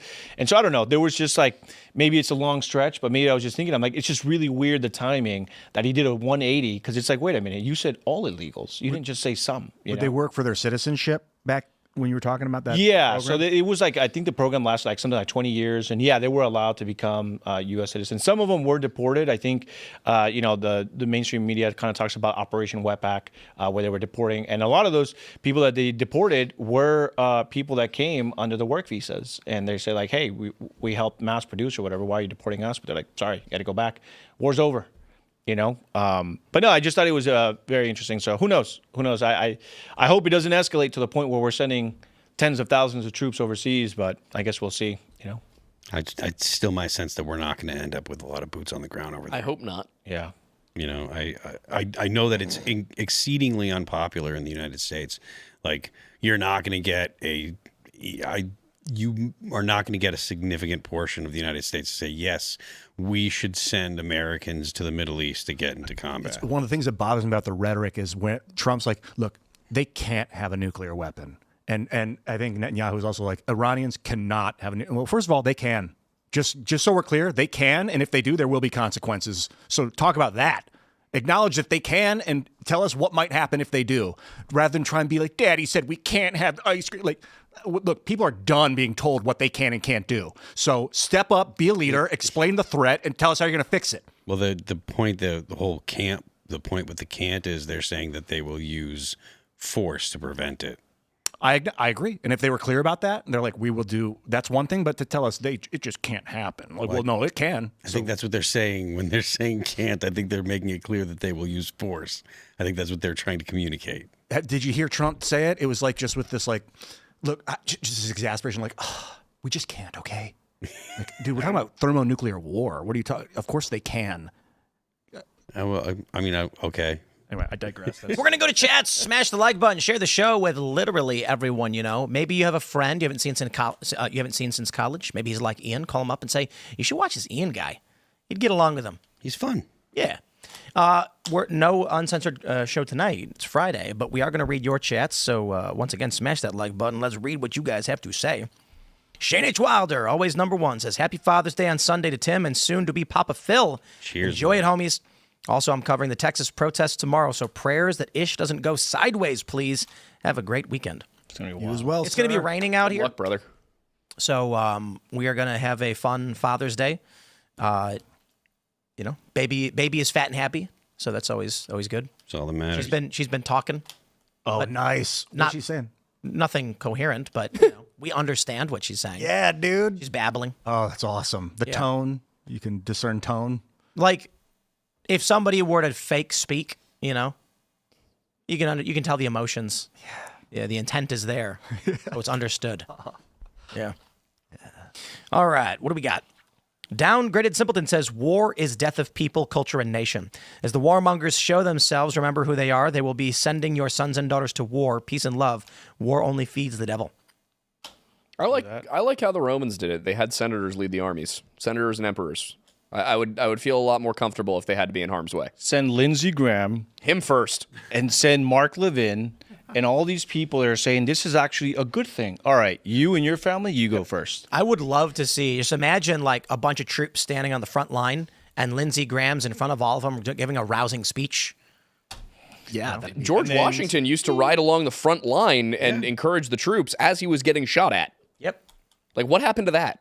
They'll be putting everyone in the neural net, and then Lindsey Haven't you- Graham will be speaking in their brain. You got this, you guys. You got this. Haven't you ever seen The Patriot with Mel Gibson? Oh, yeah. When he's talking to Historically accurate Cornwallis, and he's like, and he's talking to Cornwallis, and he's like, this business of killing officers must stop. And then he's like, so long as your men are killing women and children, I will order my men to kill officers on sight. And he goes, Yep. Imagine the battlefield with no officers. Chaos. Oh. That's why they took him off the battlefield. They were like, let the rabble go at it. The men making decisions have to be preserved. Yep. Indeed. They did not like it when we did that. That's a real thing. Oh, went after officers? Yeah, because we had rifles, so we could actually shoot at them. Yeah. Was someone going to say something? The inhumanity of Two people just conflict. went, My God. No. I'm ready to hit the next super chat. Pinochet says, what are the chances this is another Bay of Pigs and Trump will look like he doesn't have control, just like JFK had to lie and say he knew and take responsibility? Look up JFK, defeat is an orphan. Yep. Yeah, I don't. Everybody wants to claim responsibility in the victories, but defeat is an orphan. It's never my fault. Yep. I still think that Israel always has to bypass with us. Like they have to run intel through us. Because I just truly feel like Israel can't defend itself. And so, like, even if it's going to attack, it's letting us know, because I feel like, hey, please put your people in position in case they retaliate so big that we need your help. And then that's exactly what happened. Yeah, I think American missiles were defending. Right, yeah. From exactly missile strikes. So they have to. I just don't think Israel is as tough as people make it out to, like Ben Shapiro. There's like that side by side, right? Like a couple years ago, he's like, "Look, let me tell you. Israel doesn't need America. Israel doesn't need America." And then like it goes to today, he's like, "Here's why America needs to defend Israel." Yeah, if Israel doesn't need us, Forgot to say, okay, gang. Yeah. I stopped listening to, that meme where it's like 2017, Yeah. you listening to Ben Shapiro, like more libertarian. I actually got into politics because of Ben Shapiro. I used to listen to him every single day, and I'm like, man, your debate is great. And now it's like, I can't tell you the last time I listened to Ben Is he Shapiro. doing those college debates still? I don't think so. Is he? I don't know. So here's the secret. The secret is always doing college tours. Charlie is blowing up massively. Charlie Kirk, probably the biggest conservative personality, and he's doing college tours. It makes you relevant to be on the ground talking to people. And Ben got really big when he was doing that, and all the YouTube videos popped up saying Ben Shapiro destroys liberals with logic and facts. And that was it. He did like a Jubilee thing, I think, a year ago or something. Or And it was big. 2 years ago. It was very big. Yeah. And I don't know how much he's doing that anymore. The Jordan Peterson one was bad. That was. Did you see Jordan Peterson debates 20 Kermit the Frogs? No. Oh man, Somebody made that video and I watched it and it was funny. That's awesome. I want to And see. Kermit was like, "Are you trying to sound like me, or do you just sound like me?" And then he's like, "What do you mean, believe?"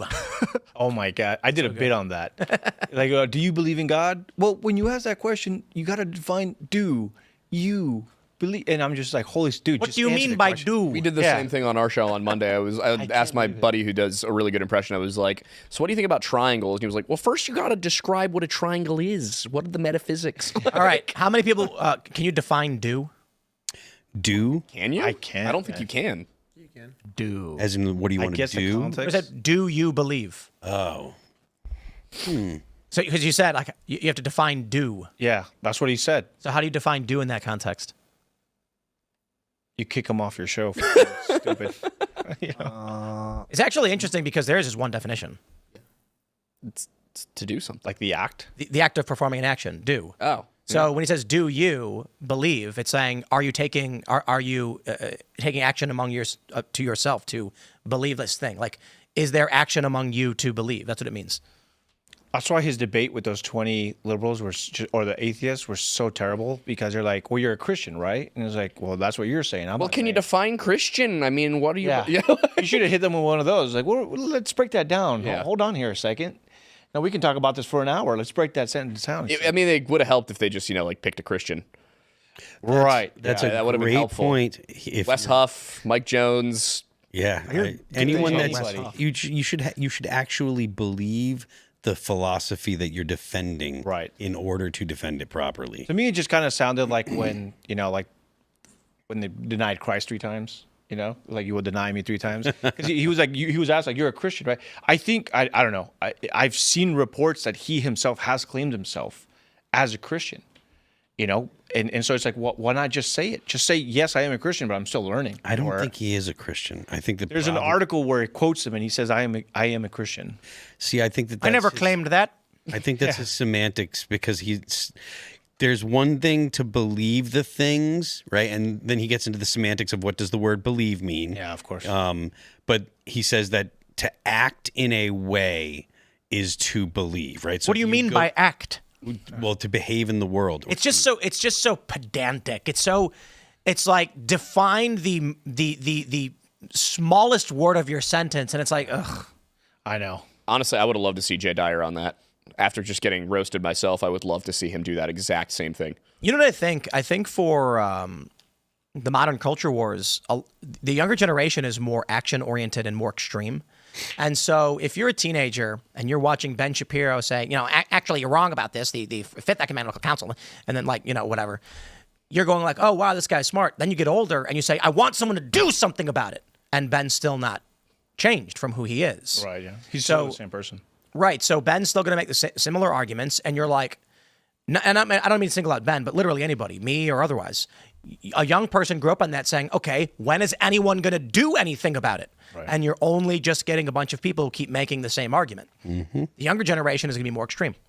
Yeah, They're gonna be banging hammers. Charlie Kirk, I think is a good example, because I didn't really care for him at the very beginning, but he's kind of started getting along like the more like America first, you know what I mean? Which I'm pretty like adamant about that, like America first, kind of America only, really. Like, let's put our citizens here first. We've got so many people here. Let's just worry about us.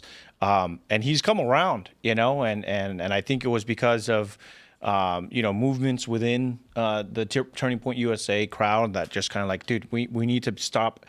Like, remember when what was it? I think he was doing like a cultural thing with Rob Smith, and remember, like the Catholics came up to Charlie Kirk and saying, like, how does promoting like homosexuality help us win the culture wars?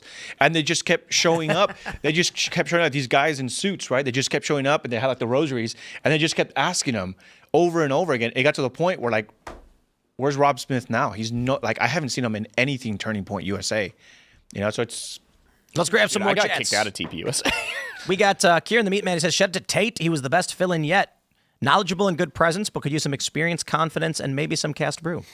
Yeah, I woke up with a sinus infection, and I was just like, I'm not getting up. I stayed in bed. I watched every episode of Andor. Nice. And I hate Star Wars, but a bunch of people were saying it was good, so I figured I'd watch it, and it's really annoyingly woke. But it's First season's good. No, I thought the first season was bad. It's just like, why is he in jail? What? They were just like, I guess he goes to jail, and then he gets mad at the Empire, and it's like, okay. And then he was like, while the world is going on, it's been like a day, and he's already in the prison system, and then like escapes it a day later.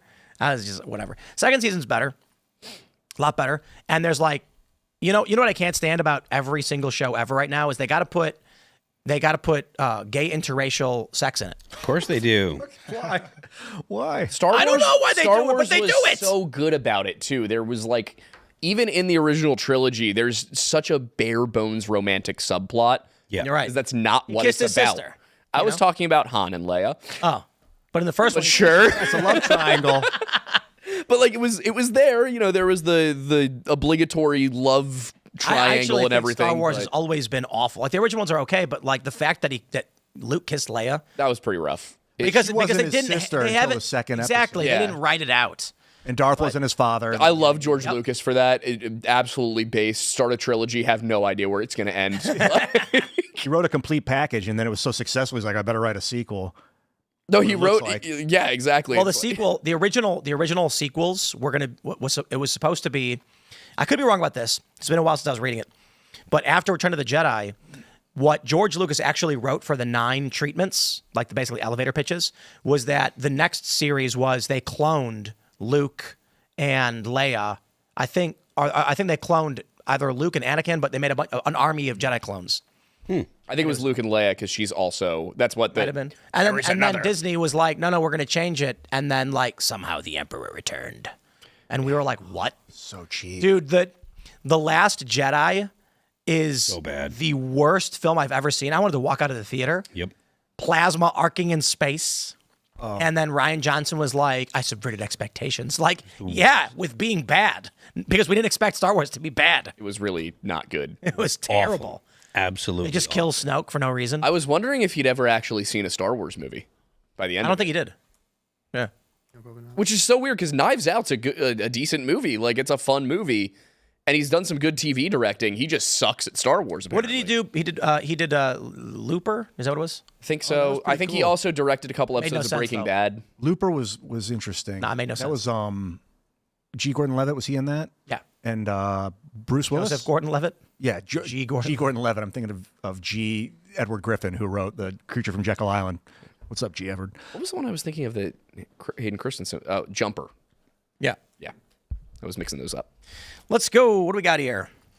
Duke says, I voted DJT all 3 times. Shame on him for involving us. Limited though it is, the only redemption is for Trump to say not another dime of our tax dollars crosses the border. This is a no-brainer. Trump's pro-Israel. I wouldn't be surprised if he puts boots on the ground. I wouldn't be surprised.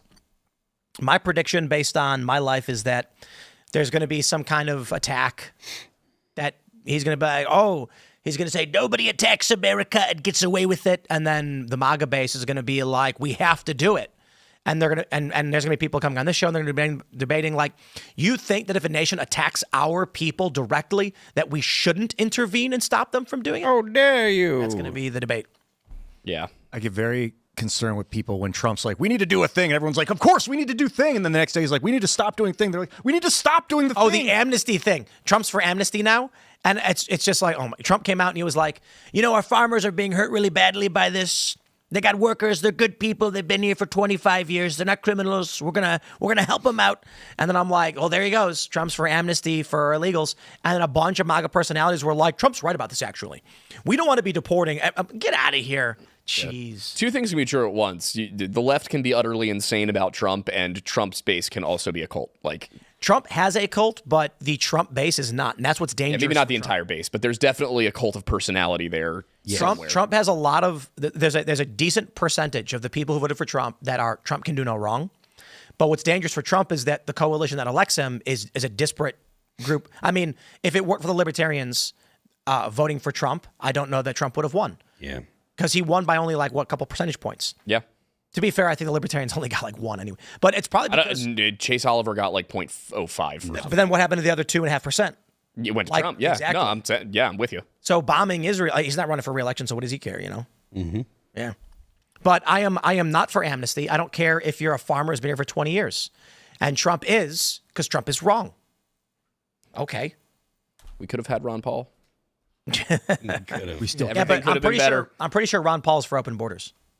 I think he was. I don't know if he was totally. He was definitely for a more porous border. Yep. I know. Isn't that like the Libertarian Party stance? Is open borders? They came out with like a statement. Big like, L Libertarian Party, I think, yes, is open borders. Most libertarians you talk to will not be in favor of. But the big L Libertarians will say those are not real libertarians. Well, Everybody any libertarian says that you're will. not a I'll look real at Phil and call him not a real libertarian, and he'll look at me and call me not a real libertarian. Yes. A monarchy. All right, Rick Provost says, a guy named Iran has been hitting me with a bat. The bat is named Hamas. The idea that the bat is hitting me and not the guy swinging it is silly. I guess a better way to put it is, a guy named Iran keeps giving baseball bats to this guy named Hamas, who keeps smashing up my house and beating my family.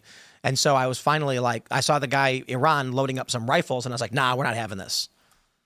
Or you could be like You're saying you believe that? No, I'm saying his analogy. Yeah. Oh, okay, gotcha. You could be like, I invited an axe murderer named Iran over. He's going to be staying here for 45 years. Why is the axe murderer attacking? And it's like, well, because you invited him into your freaking house. Who invited Iran? Whoever oversaw that revolution in '79. No, we invited a democratically elected leader into the house, and then the Muslims said no to that. On paper. Well, on paper, they elected the guy. Do you think the CIA would have stopped with what they? I think the CIA could have stopped the Islamic Revolution. The CIA has literally never done anything wrong. That's true too. Which makes my argument fallible. And I love you. Yes. Money, please. Money, please. Yeah. I know that, and I love you. They're intelligent. It's in the name. Yeah. they know what Satoshi they're doing. Nakamoto means central. What is it? Central Intelligence Base or something like that. Freakish. Yeah. Tell me about this Iranian Revolution thing, because for a while I said that they had the Shah. Yeah. Who was it before the Shah? So the Shah was Democratic president for a long time. The Shah was the monarch of Iran. King. Yeah. King. And then we funded a color revolution that deposed him. And then for a little short while, there was a democratically elected pro-Western leader who was basically a puppet of the UK and the United States. And then the radical Islamists recognized that this was their opportunity, and they swept in and just completely converted to the entire country to a very, very, very fundamentalist version of Islam. You had in the 1970s, if you look at pictures from Iran before the revolution, you've got women wearing mini skirts. You have cars that look like American cars, people playing music in the streets. No hijab. You basically cannot differentiate Iran from Italy in these pictures. And then by the 80s, it's ISIS. The king wouldn't play ball with the liberal economic order. No, the king was gone. But before we overthrew the king, he was just wouldn't use No, US dollars. Iran was a pretty modern state in the 50s. Sorry, Anthony. No, I was going to say Iran needs to look it out. like modern day Israel. Yeah. Have gay parades all the time. Yeah, this is serious. Before the revolution, man. The CIA stick their nose in there and disrupt it. Obviously, it was a kingdom, and I'm not supporting monarchy as a governmental style, but Totally indistinguishable from like Southern Europe. Also, Iranians are white people. Yeah, pretty much. Mm-hmm. Just an aside, a lot of people don't realize that. Persians. What do you mean by white? I mean, they're Indo-Aryan. peach. Indo-Aryan. Indo-Aryan, Indo-European. Yeah. Same stock. Came out of the Look at Uralic that. steppe. Look at this one. Yeah. Oh, Iran. My people. Iran had some baddies, not going to lie. People. They still do. They're just covered up. Iran, show us your beauty. The world wants Iran, you now. show me your toes. That's oh God. Let us commiserate. After seeing all this, I'm now in favor of invading and overthrowing Iran. Baddies got to get let go. I got him. I got Tim to support invading Iran. A beautiful I got to be honest, part like of the world. I was saying this when they were like, Iran's got a nuclear weapon. I said they might as well just be saying Iran's funding illegal immigration because that's a substantially more popular issue in the United States. Coming out being like, they're going to get a nuke. People in America are like, we don't care. India and Pakistan have nukes. We don't care. Trump should have came out and said, all those illegal immigrants, Iran, actually. Yeah. Everyone would have been like, what? You know, but would the option be invade Iran? If we blamed it on Iran, what would we do to Iran because of it? Nothing. Leave Iran alone. Just let them be.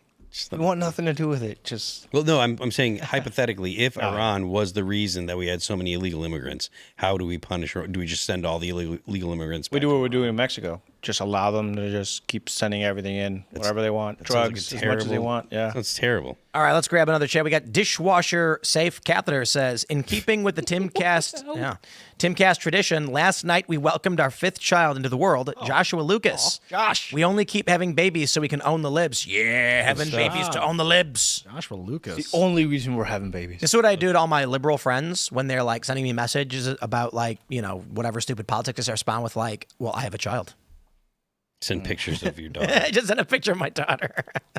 I'm sorry. She will outlast you. She Also, will outlast us both. You said something earlier where like you said something about like Gen Z being more radical or like more extreme. I think you said something more conservative. Dude. Not more conservative. They are becoming more conservative, but the younger generation is more likely to call for action, violence or otherwise. Interesting. Yep. So the point being, when Ben Shapiro says, you know, obviously we need to stop doing this thing or that thing and ban this thing, they're going, okay, I heard you, so who's going to get the hammer and go and do it? Yeah.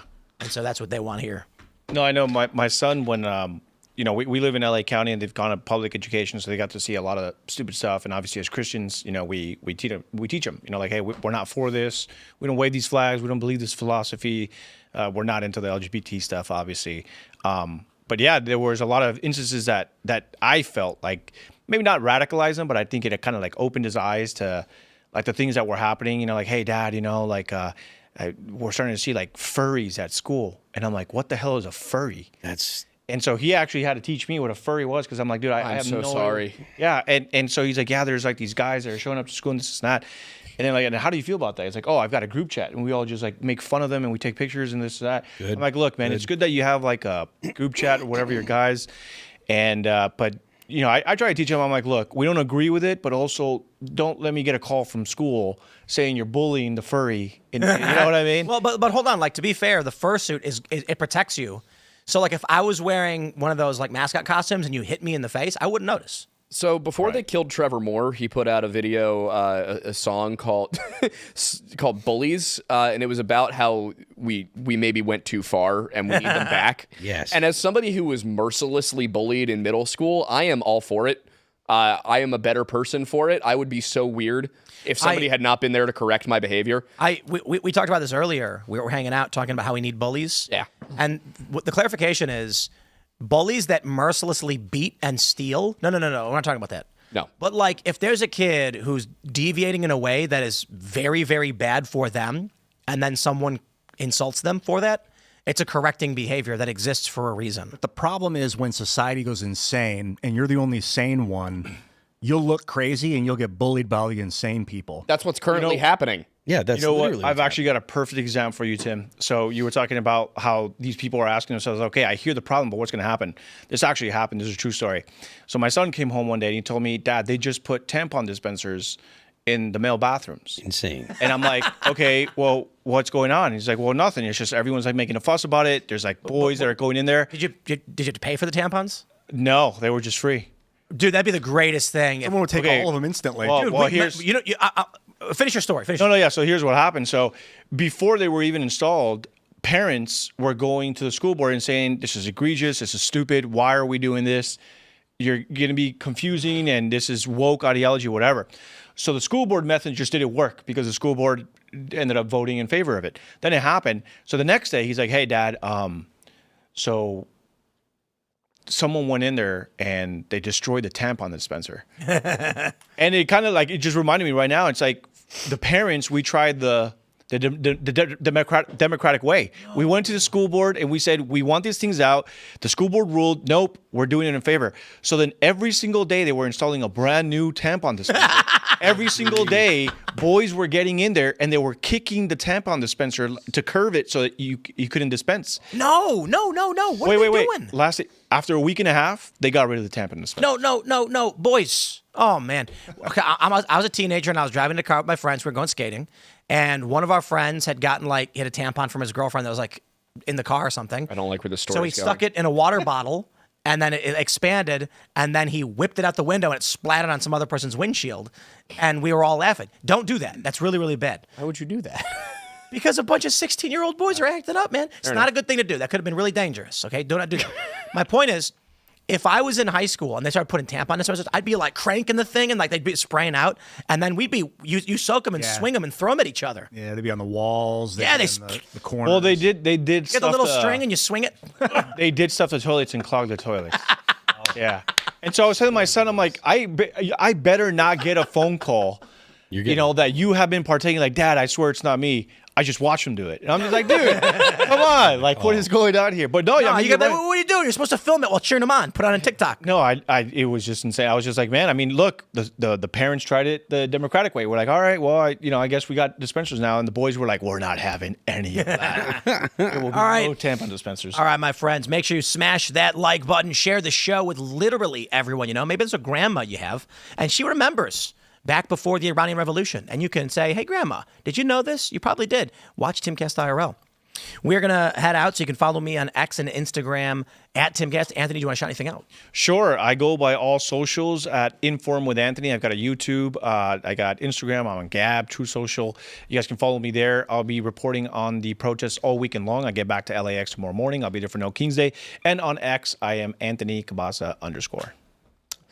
My name is Aidan Mattis. I am the host of the Lore Lodge, History Unhinged, and the Weird Bible podcast here on YouTube. And you can find me at the Aidan Mattis on Instagram. At Ian Crossland is where you'll find me. I didn't talk about it on this show because there wasn't a time, but Jesus turning water into wine. Oh, good God. Where are we Best going? story in the Bible. Epic scene. It's like a sitcom. Highly recommend watching that. It is hilarious. John 2, John chapter 1, verse 2, I think it was, something like that. Anyway, I interviewed my dad. We got Father's Day coming up, and I just interviewed my father a few days ago, which is a long time coming. Man, take advantage of that opportunity. If your dad's here, do an interview with him. Find out about his past. My dad had a near-death experience when he was 10, and he's been closer to God. This dude's amazing. So that's on my YouTube channel at Ian Crossland. It's also on Rumble, X. Follow me there at Ian Crossland. Check out the interview with Tim Crossland. See you later. I am Phil That Remains on Twix. I'm Phil That Remains Official on Instagram. The band is All That Remains. Our new record is entitled Anti-Fragile. You can check it out on YouTube, Apple Music, Amazon Music, Spotify, Pandora, and Deezer. And don't forget The Left Lane is for Crime. We got clips throughout the weekend, but then we're back on Monday. Thanks for hanging out. We'll see y'all then.